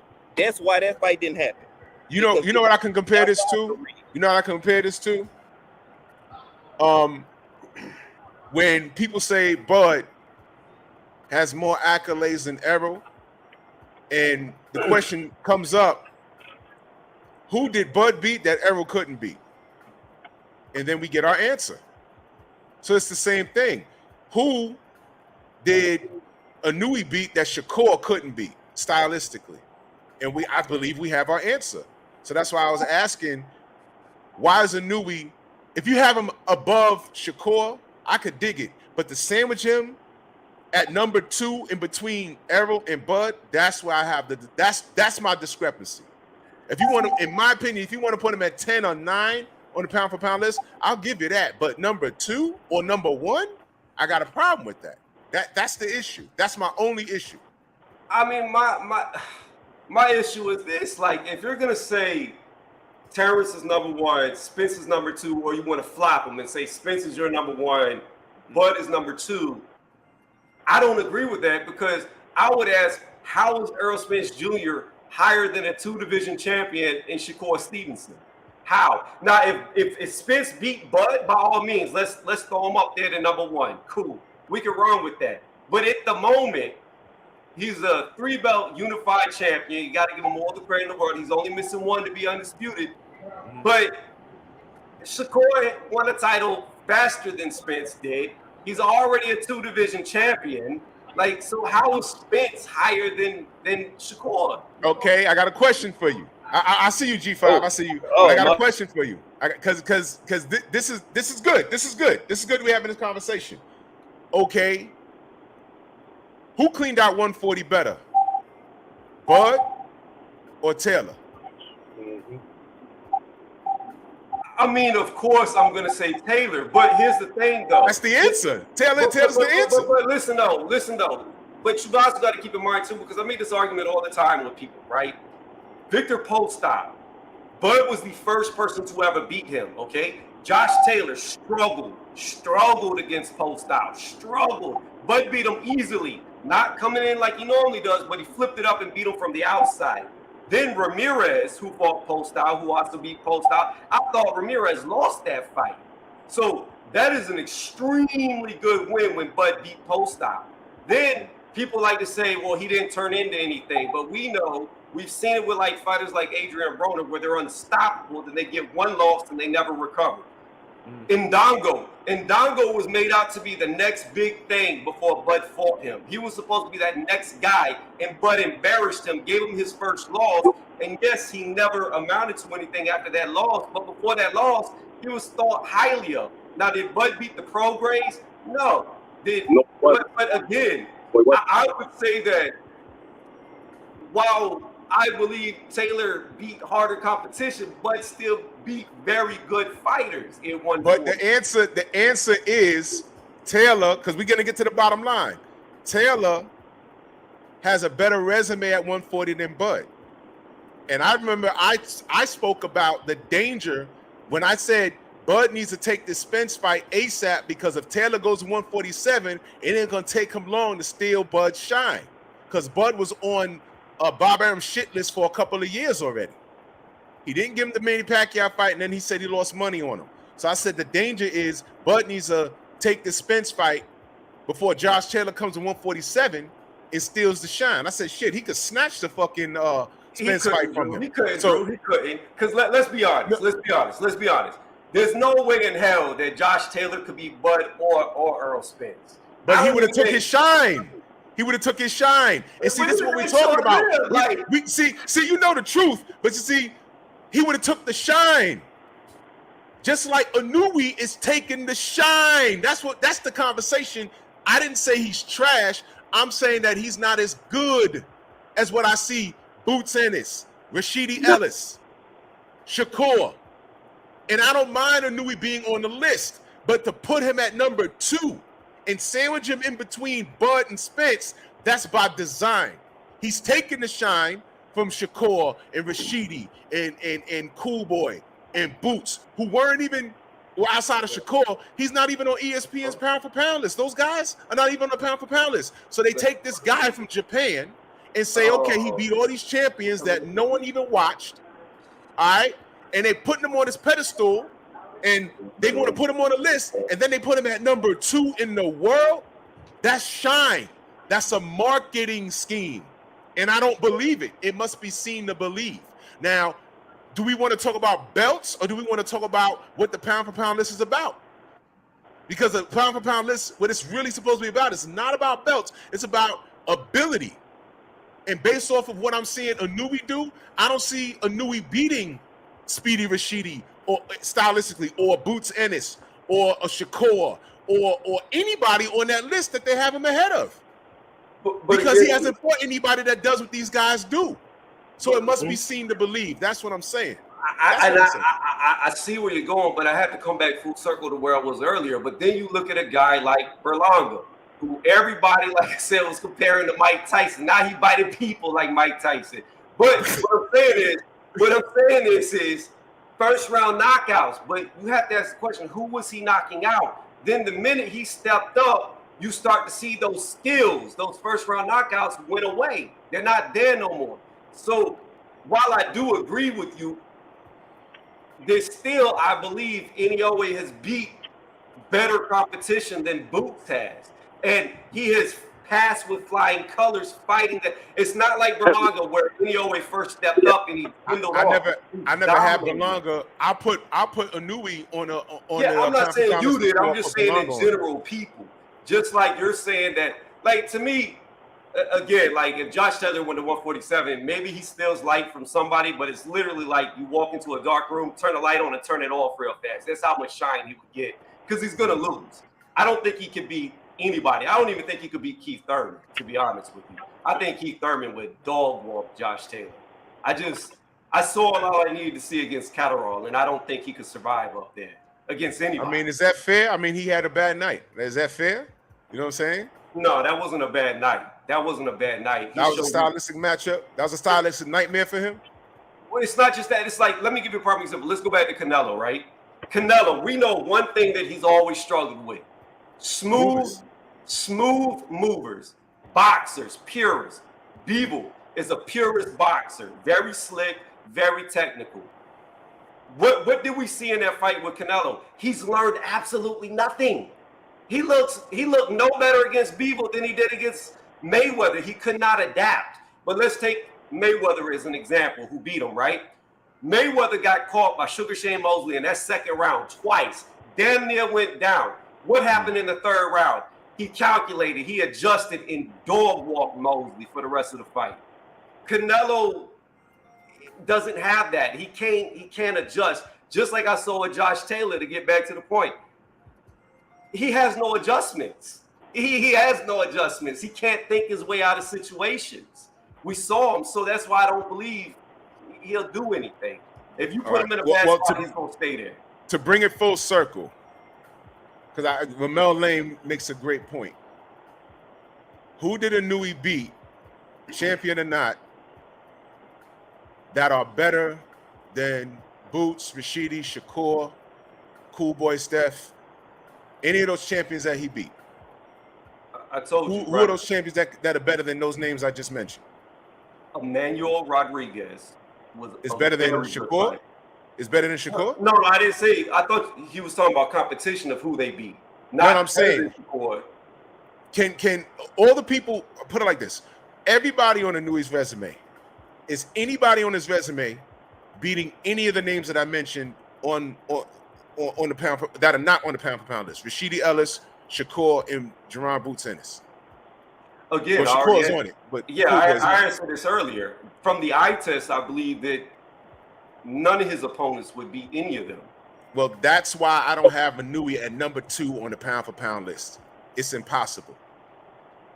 The only reason why he's there is because he has a couple of belts, and they're scheming to market this kid, and we've seen this before. That's all I'm saying. If you want to put him on the pound for pound list, you could throw him at 9 or 10. I'll take that. But at number 2, that's high. Number 2, that's pretty high. Drew. And if we're going off of what pound for pound means, that's way too high. Not ahead of Shakur. I'm not having that. That's crazy. I want you to do me a favor. I want you to do me a favor. Like, seriously. I want you to go back when you have time and just watch Inoue's fights. Like you said, you haven't seen a lot of his fights. Just go back and watch him fight. And I promise you, your mind may change about how high you think he should be rated. I'll do homework on him today. I promise you that. I'm telling you, like, I'll do homework on him today. When I saw him, like I said, you would have to look at my playlist. It was like 3 to 4 years ago. When I saw him, it's on your channel. It's on your channel still. It's still up. Yeah. Okay. Hold on. Let me see. It'd be easier for me. Yeah. I'll put it in the private. Put it in the chat. Put it in the chat. I'll put it in the private. Can I put it? Yeah. Okay. Okay. But no, this is just proof that my only point to this is my proof of how long I've been watching him, right? Mm-hmm. And hold on 1 second. Let me search my channel. Here we go. Boom. 3 years ago. All right, let's see. I'm sorry, I'm reading the chat. Yo, now look, I'm not saying that Inoue's a shitty fighter. He deserves some credit, but I just don't appreciate where they put him on the list. That enraged me. I'm like, why are they putting him in between Bud and Arrow? Why they do that? And then Ring has him at number 1. That didn't make no sense. So if we're going off of styles, like how it's supposed to be, like how the GOAT said it's supposed to be, how Muhammad Ali said it's supposed to be, then Inoue, you can make a case for him not being on the list at all. Tony, can I ask you a question? What's up? Let's say Inoue was the same size as Errol Spence. Skill-wise, do you reckon he can beat him? I don't know. That would be a fight. I don't know who wins that fight, to be honest with you. If they Errol Spence would be ahead of him then. Huh? Then Errol Spence would be ahead of him. If he can't beat him, if they were the same size and he can't beat him, then No, Errol Spence by far. I didn't say he couldn't beat Errol Spence. No, I didn't He's say much he better. couldn't beat Earl Spence. I did not say he could not beat Earl Spence. I said I don't know who would win that fight. I think because you got to understand, and Inoue does a lot of stuff like Terrence. I think when we see Terrence in there with Spence, I can give you a better evaluation of how well Spence would do against Inoue. Yeah, but we're talking about Inoue, don't it? Right. But what I'm telling you is Inoue does a lot of movement like Spence does, and I don't know how Spence is going to do against Terrence with that same type of style, that type of aggression. I don't know how he's going to fare. Like, I favor Spence to beat Bud, but it's very tight. I have it like a 55-45 in favor of Spence, and I'm only going off of that after I saw the Ugas fight, because prior to the Ugas fight, I always thought Bud would beat him. Now I'm not so sure. Salute to Jafar Cezanne as super chat. He says, "Ask him is Inoue over Mel, who's not on the list." That's a great question. Mel's not on the list, but he's on mine. I already said that earlier. Jermel's on my list. Okay, so what's your list then? How high up do you want me to go? My top 6. 10. I'll do my top 6. I've got Terrence Crawford number 1. Like I said, he's always been my number 1. I've got Inoue number 2. I've got Canelo number 3. I mean, and I can give reasons for every single one. Number 4, I've got Usyk. He was undisputed at cruiserweight. He moved up, beat the number 1 guy in AJ. Now you also have Tyson Fury over there, but he's a unified 3-belt holder at heavyweight after being undisputed and after beating everybody who was the who's who. Number 5, which everybody on this panel can disagree with. I understand that I don't believe the conspiracy, so by all means, y'all can disagree with me here. Go ahead, just say it. No, I'm gonna give you the reason why my number 5 is who it is. I've got Tyson Fury number 5. My reason behind that is Tyson Fury has done something that I haven't seen or can think of, and y'all can correct me if I'm wrong, please do. I don't think there's ever been a heavyweight fighter in the history of boxing who's beaten 2 long-reigning champions like he did. He beat Klitschko, who was a champion for damn near, well, I think it actually was 12 years. And then he beat Deontay Wilder, who was on a 10-title defense. Yeah, but listen to me though. Yeah, listen. Listen. Klitschko, that was an old Klitschko. That was an old Klitschko, number 1. And according to the the media and all that, Deontay Wilder hasn't got no skills. So why are you giving him that credit? Are we going by the media or are we going by our opinions? No, we're going by what everybody says. Okay, well, what I'm telling you, he hasn't got no skills. He's got just one punch. What I'm saying is the win over Klitschko and the win over Deontay Wilder put him there for me. So obviously that's a very good win. I don't give. He hasn't beat AJ. He hasn't beat Usyk. Let me put it like this. Let me be honest about Deontay Wilder. For Deontay Wilder, for me, I always had a big. I don't know how good or how bad he is. I know he can hit hard as fuck. I didn't always see him in there with the best of competition. But let me say this. After watching what Tyson Fury did to Dillian White and seeing how the battles went between Fury and Wilder, Wilder very well could be. Fury might be the only guy that could beat Wilder. He very well could be the only guy. Wilder may go in there and spark AJ in 1 round. Like how dominant he was to White and how hard those fights were with Wilder tells you Wilder's a lot better than what people give him credit for. Period. Okay. You got 2 guys that cheated, in your pound for pound. Say no more. Wait, but you know what? I'm laughing at Mr. Finesse. Go ahead. Mr. Finesse said 2 dope fiends in the top 10. He's stupid. All right, look. Listen. Let me get to my number 6. I will put Charlo at number 6. Who? Charlo. Which one? Which one do you think? I gotta ask. Because you know why? Mel's undisputed, but he also got a draw and a loss, and people like to factor that in when they want to. Jamal is undefeated, and he's not even on the list. Jermell Charlo is by far the number 6 pound for pound. Stop right there. Big Charlo, no. All right, let's stop for a minute. Because Inoue gets his ass kicked by either Charlo in any weight. But we're talking about pound for pound and what it really means. Why are heavyweights on your list? Because here's the thing. Again, for me, pound for pound, First off, I don't like the fact that if you're born big, you're automatically discredited. It's not your fault that you're not born a middle schooler, a high school kid when you're a grown man. So look, I understand. No, but listen. So again, just like you could blow up, say like Errol Spence, right? You could move him up to heavyweight. Say Errol Spence at heavyweight could beat Tyson Fury if that's what you believe, right? You could also take a heavyweight and shrink him down. How would they compare against this guy? It's interchangeable whether you make them bigger or smaller, and you're looking at what they do in the ring, how they would stack up, the dominance they've had against opponents, etc. Like, so by default, I'm gonna have anybody of any weight class on my pound for pound. I don't care if they're heavyweight, and I don't care if they're minimum weight.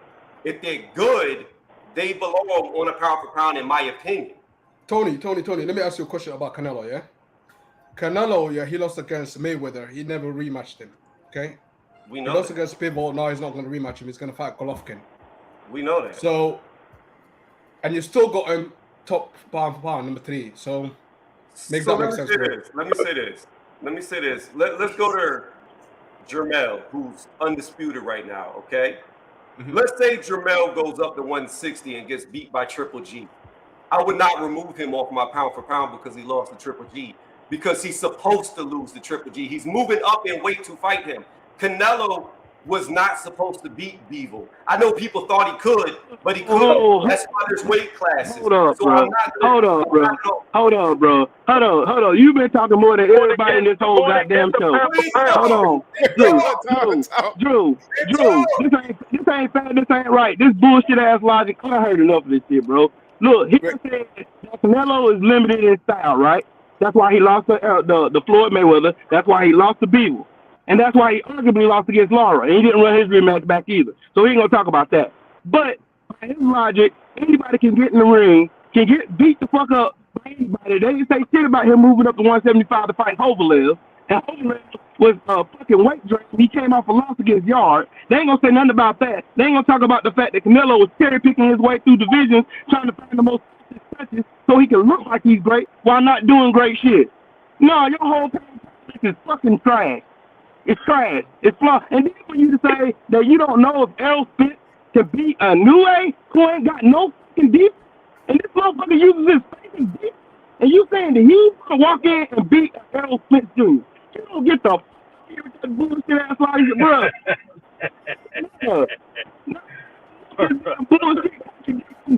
Bullshit, whitewashing history and shit. No, the truth is the fucking truth.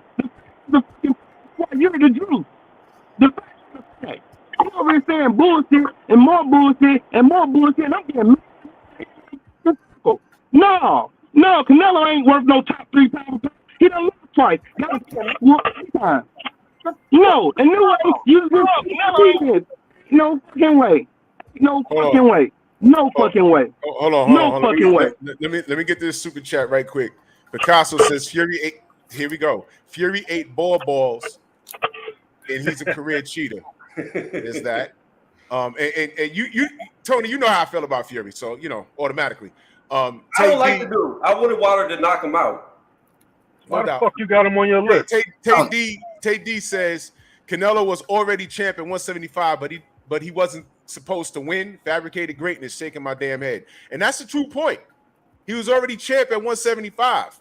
But when he had to defend it, he got rid of it because Artur Beterbiev was sitting there. And I spoke to John Scully. They were waiting for that phone call. They never got it. So he won it just to pad his legacy, then vacated and went down to 168 and became undisputed.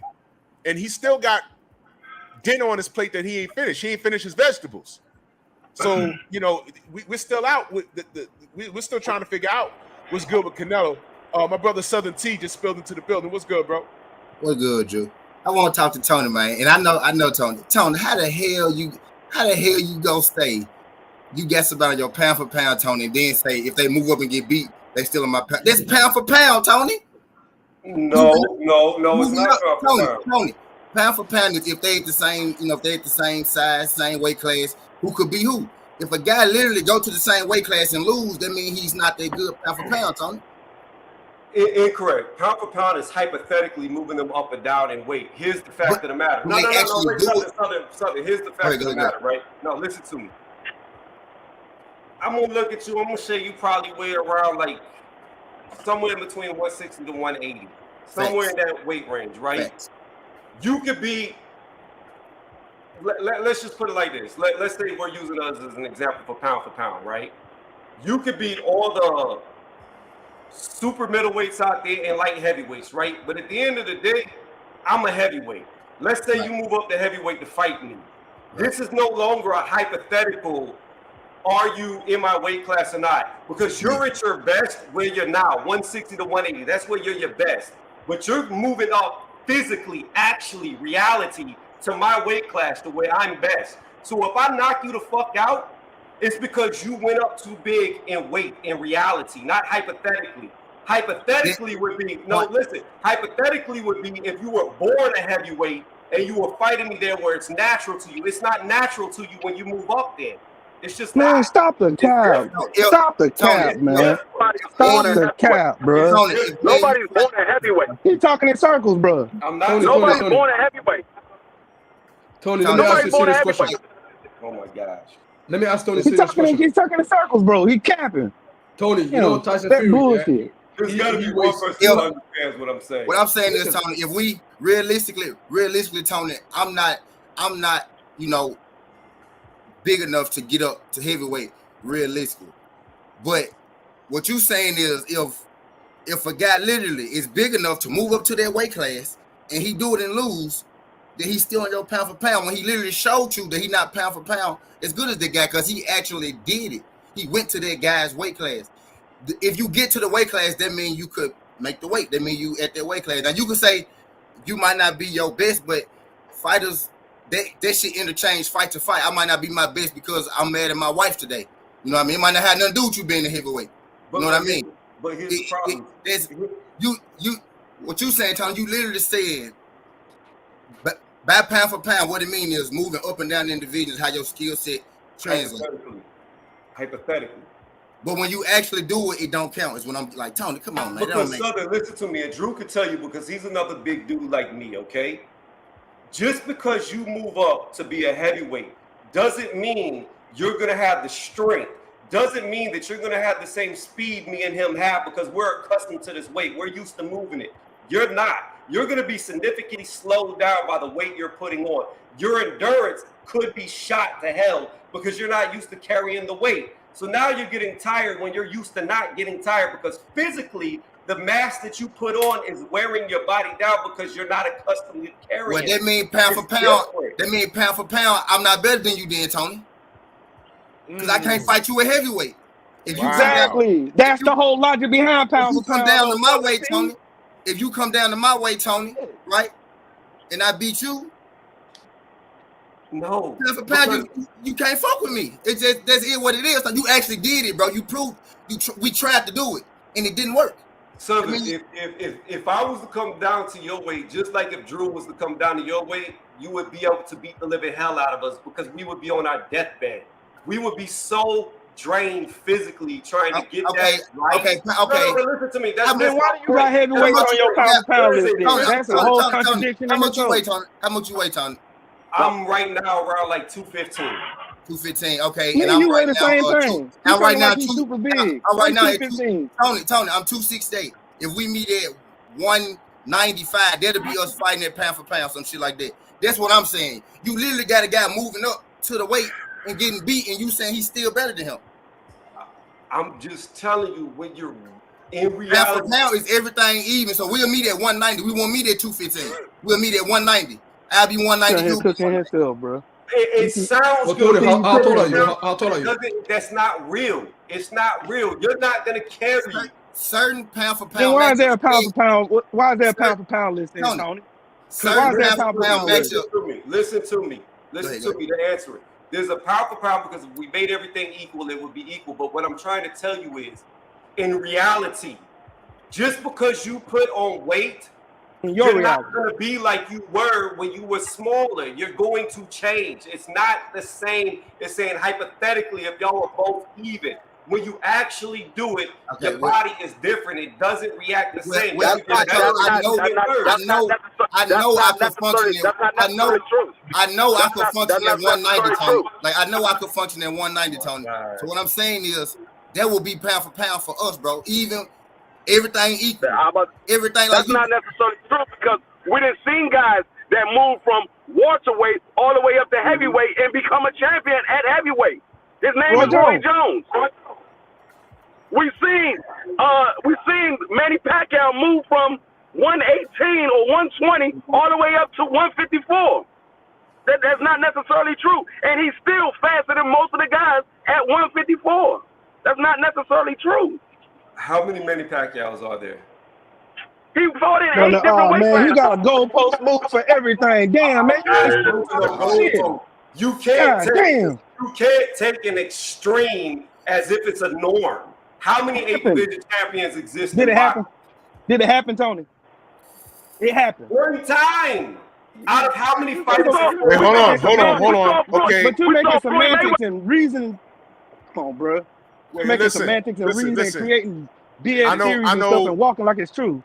I know James Toney started at 160 and fought all the way at heavyweight. He did. Roy Jones, if you look deep into it, he started at 140. He was welterweight, and he became heavyweight champion in the world. So it is possible. But I think we've gotten away from what pound for pound really is. All it is, and without playing games with the weight and everything, all pound for pound is if this guy at this lower weight class fought the heavyweight champion of the world, would his style match up? That's all it is. And that's a comparison. It was invented for Sugar Ray Robinson. Okay, he couldn't be compared to the heavyweight champion of the world, but they said pound for pound, his style would match up if he was the heavyweight champion size. Mm-hmm. Like right now, pound for pound, if the ant was the size of an elephant, we'd have to destroy them motherfuckers because it'd be fucking Starship Troopers. An ant could carry 8 times its own body weight. That's like unheard of. So pound for pound, an ant is stronger than an elephant. Pound for pound. That's all this is. So when we say pound for pound, I'm saying pound for pound, you can't make it make sense to me that Inoue's better than Shakur. No. I'm not having that. That's crazy. Inoue's not even on my pound for pound, point blank period. He's not on it. Not on it. So I go by strictly what the pound for pound means. I don't base off of accolades. I don't base off of accomplishment. I base off skill set versus skill set. That's all I base it on.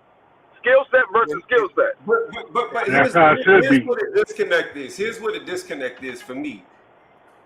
You can base it off of skill set versus skill set, but the skill set that you're comparing to the other one, you have to account for who have they looked good with that skill set against. If they're only beating Uber drivers, it doesn't matter how good they look. It doesn't matter if a high school.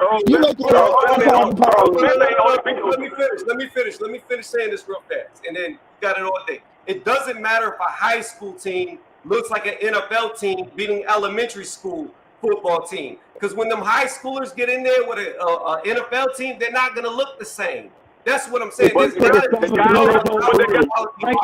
pillow toe for real, but that's not what we talking about. The guys that's on my pound for pound ain't been fighting no bums. The guys that's on my pound for pound ain't been fighting bums. So I don't know what you're talking about. All I'm saying is there's got to be some account for quality of opposition. All right, Mike.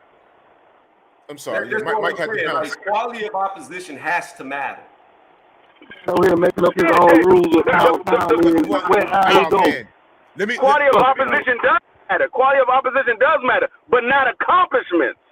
Not accomplishments, because some guys get opportunities that other guys don't get. And that's that right there. That part right there. That's why it's hard to make that comparison, and that's why it's hard for me to accept ESPN having Inoue at number 2 and Ring having him at number 1. I don't get that.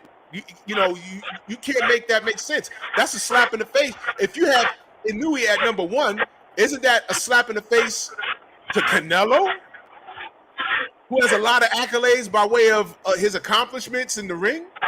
Stylistically, Canelo beats Inoue's ass. Stylistically, you know what I'm saying? So, and I'm looking at Shakur like this guy's a boxing savant. That's what Champside called him. I agree. But this kid is just awesome. Shakur, I don't see Inoue stylistically, if they were in the same weight class, I don't see him beating him. And I'm saying the same thing. The closest thing that we can get would be versus Cool Boy Steph. And I don't see him beating Steph. I don't. Based off what I've seen. Now, I'm going to go back and I'm going to review all of his fights now that I could find. And I'm going to click the link that you sent me, Tony. I'm going to watch it. No. So the link that I sent you was just me talking about Inoue over 3 years ago. Okay. All right. No problem. All right. So I'm consistency. Okay. Oh, no doubt. So I'm gonna do a lot of homework on him. But based off of what I seen him do against Donaire gave him a hard time in that first fight. And according to Rachel, his wife, they fucked off his gloves in the first fight. Those weren't his gloves. So they also tried to do some shit with the gloves in the second fight too. But let me say this real fast to try to stay on topic with what was just being said. Let me give you a prime example, right? I've got Canelo on my pound for pound list based off of what he's done and who he's done it against. However, I believe Andrade would beat the shit out of Canelo and make him look foolish. I've always believed Andrade would beat Canelo with ease, but Andrade's not on my pound for pound because he doesn't have the competition level of Canelo. Why not? Why not? See, this is my problem. On my pound for pound, I also factor in the things that people didn't do with these fighters. Canelo didn't give Charlo a fight, Andrade a fight, and Benavidez a fight. You know what I'm saying? Let me read this super chat. My brother Omega Red said, and this is why I don't take pound for pound serious. It's just their opinion, not facts based. Relax, everyone. And this is how people feel. That's why I never put out a pound for pound list officially because somebody's gonna find fault in some shit that I do.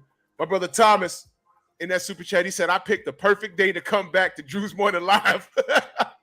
Just showing support to my homie Drew. Yo, for those of you that don't know, Tommy's my boy in real life. Tony is giving way too much credit for guys. Heavyweights don't belong on pound for pound, in my opinion. Will is the man. Love that guy. # no homo. Yeah, I mean, I don't put pound for pound is created to compare the lower weight classes to the big guys. So right now, there's two guys on top of the division, Usyk and Fury, which is why they don't belong on the list. But what they've done is they put both of them on the list. They put them beneath Errol and Bud and sandwiched Inoue in between all of that.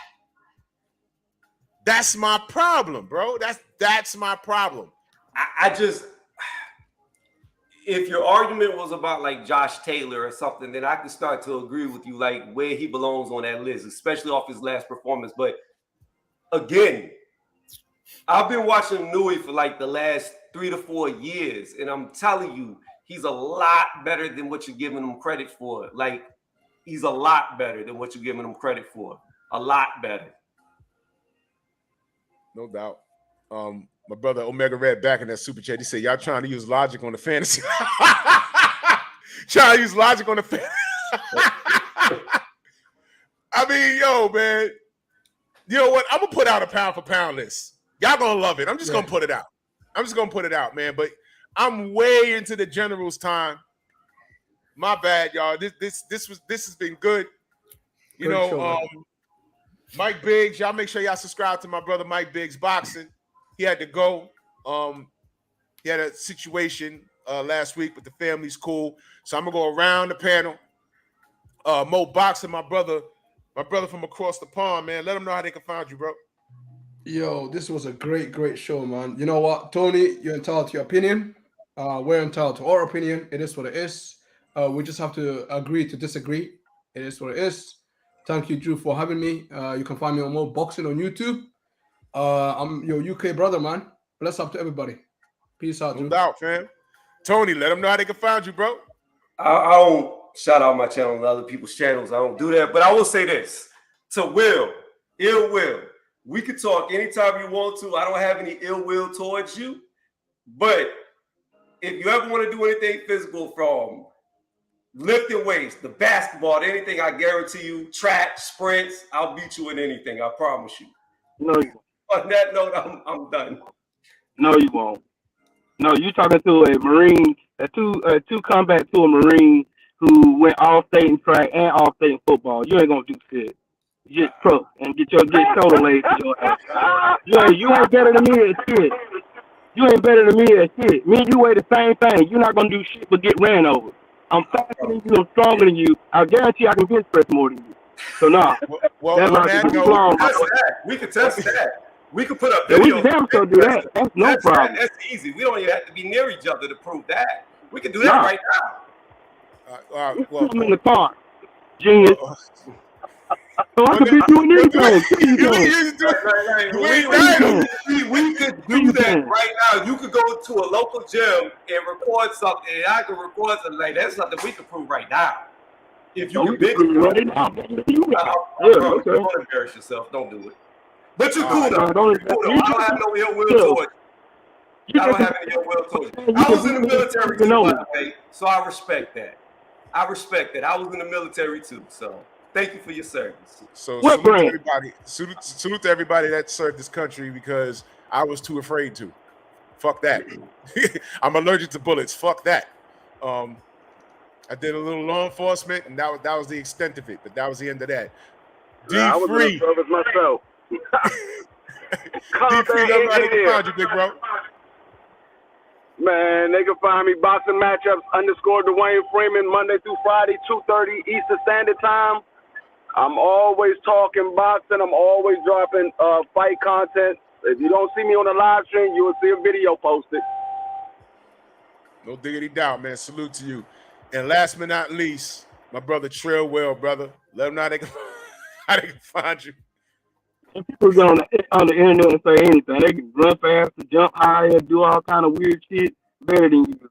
But, you know, in real life, that shit don't add up. But anyway, y'all can find me right here. Matter of fact, y'all check in tonight, 8 o'clock p.m. Eastern Standard Time for Free Smoke Friday. We're going to be laughing, joking, having fun and shit. We ain't going to be making up facts and changing shit as we go either. So, but anyway, y'all find me right here on YouTube. I'm on my way back to 1,000. Right now, I'm at like 734 subscribers. If y'all can go and hit that subscribe button, trying to get back to 1,000. As y'all know, my old channel got banned, caught some weirdo trolls. But we ain't gonna make that same mistake twice. But hey, y'all be smooth, man. Salute to you, Drew. I ain't mean to disrespect the house, my brother. It's always a pleasure when you let me come on and cook with you, bro. But salute to every last one of you guys in the chat. Y'all already know I'm gonna stand up for righteousness anyway. But y'all have a good day, man. The general zone, we're gonna go and bring down the property value over there with my. Yeah, I'm way past my time. The show just got hot, man. No diggity doubt, man. Salute to you, well. I'm listening tonight when I'm at work. You know what I mean? We all gonna head over to the general right now. And Mike Big Boxing in that super chat. He said, "Great show, Drew Titan. Subscribe to my channel, Kings and Queens. Peace." No doubt. Everyone, y'all make sure y'all subscribe to Mike Big's Boxing. This show was lit. This is why we call it Fuck It Fridays. Yeah, this was good. You know what I'm saying? We're gonna get another panel next Friday. You know what I mean? And let's head over to see the general right now. I'm past my time. I'm heading over to that chat right now. Much love and appreciation to all of y'all. Peace. My time is coming, but the ones that hate just don't know it yet. They gon' beg and cry, cause I will not forgive them, and now they regret. But the damage is done with your name on the hit list. It's time for revenge. I done told you, I warned you too many times, but you can't comprehend. With this black fist of mine, ain't no way to prepare for it. Knock you out the Yo Bomb Squad, the world know it. I speak it, believe it, receive it, so what more can I say? I've been knocking cowards out to this day. They call it the right hand of God. They know what the damage it do. I speak it, believe it, receive it. Not only talking, I'll be showing the proof. But still they deny I'm the best. Everyone I fought, I put them to rest. How many fighters do I have to run through in order for you to admit I'm the best? All they doing, throwing dirt on my name. Own kind, trying to put me to shame. All I ever did was speak up and show my love. Pray my people will use their brain. Drug me and cheat. It don't matter cause I'm back on my feet. Back in the gym to turn up that heat. Damn devil gon' get put to sleep. He's done. Sick of the racist act. wax. Why the media keep ignoring facts? I represent this country as a champ. Don't want me cause my spirit's strong, plus I am black. Y'all know what I mean when I say this country ain't fair to this day. Don't matter who's next, they hitting the ground. I promise that I'm here to stay. They can't ignore me for long. Bomb squad, we coming strong. How the hell did it take this long for y'all to know the shit that Fury was on? He must have been paying y'all good to hush and keep all this shit on the low. But I won't back down or stay on the ground, and that I think you all know. My time is coming, but the ones that hate just don't know it yet. They don't know it yet. They gon' beg and cry, cause I will not forgive them, and now they regret. Oh no. But the damage is done with your name on the hit list, it's time for revenge. Oh no. I done told you I warned you too many times, but you can't comprehend. With this black fist of mine, ain't no way to prepare for it. Knock you out the Yo Bomb Squad, the world know it. I speak it, believe it, receive it, so what more can I say? What can I say? I've been knocking cowards out to the street. I have a lot of people around me, positive energy, positive speaking, positive believing. Until that energy is broken, and then there's consequences behind their actions. You said that your people have been fighting for 400 years. Yeah, your people do. You know what I'm talking about. Y'all all know what I'm talking about, man. Don't sit up here and try to bait and not know what I'm talking about. Y'all know what the fuck I talk about when I say these things. Your people too. Go look up the history. Shit, hey, don't everybody believe in Google? Go Google that shit. See what I'm talking about. You know what I'm talking about, man. You know we've been fighting 400 and still fighting to this day. To this day. To this day. Man, I'm out of here, bro. Let's go. Come on, let's go, man.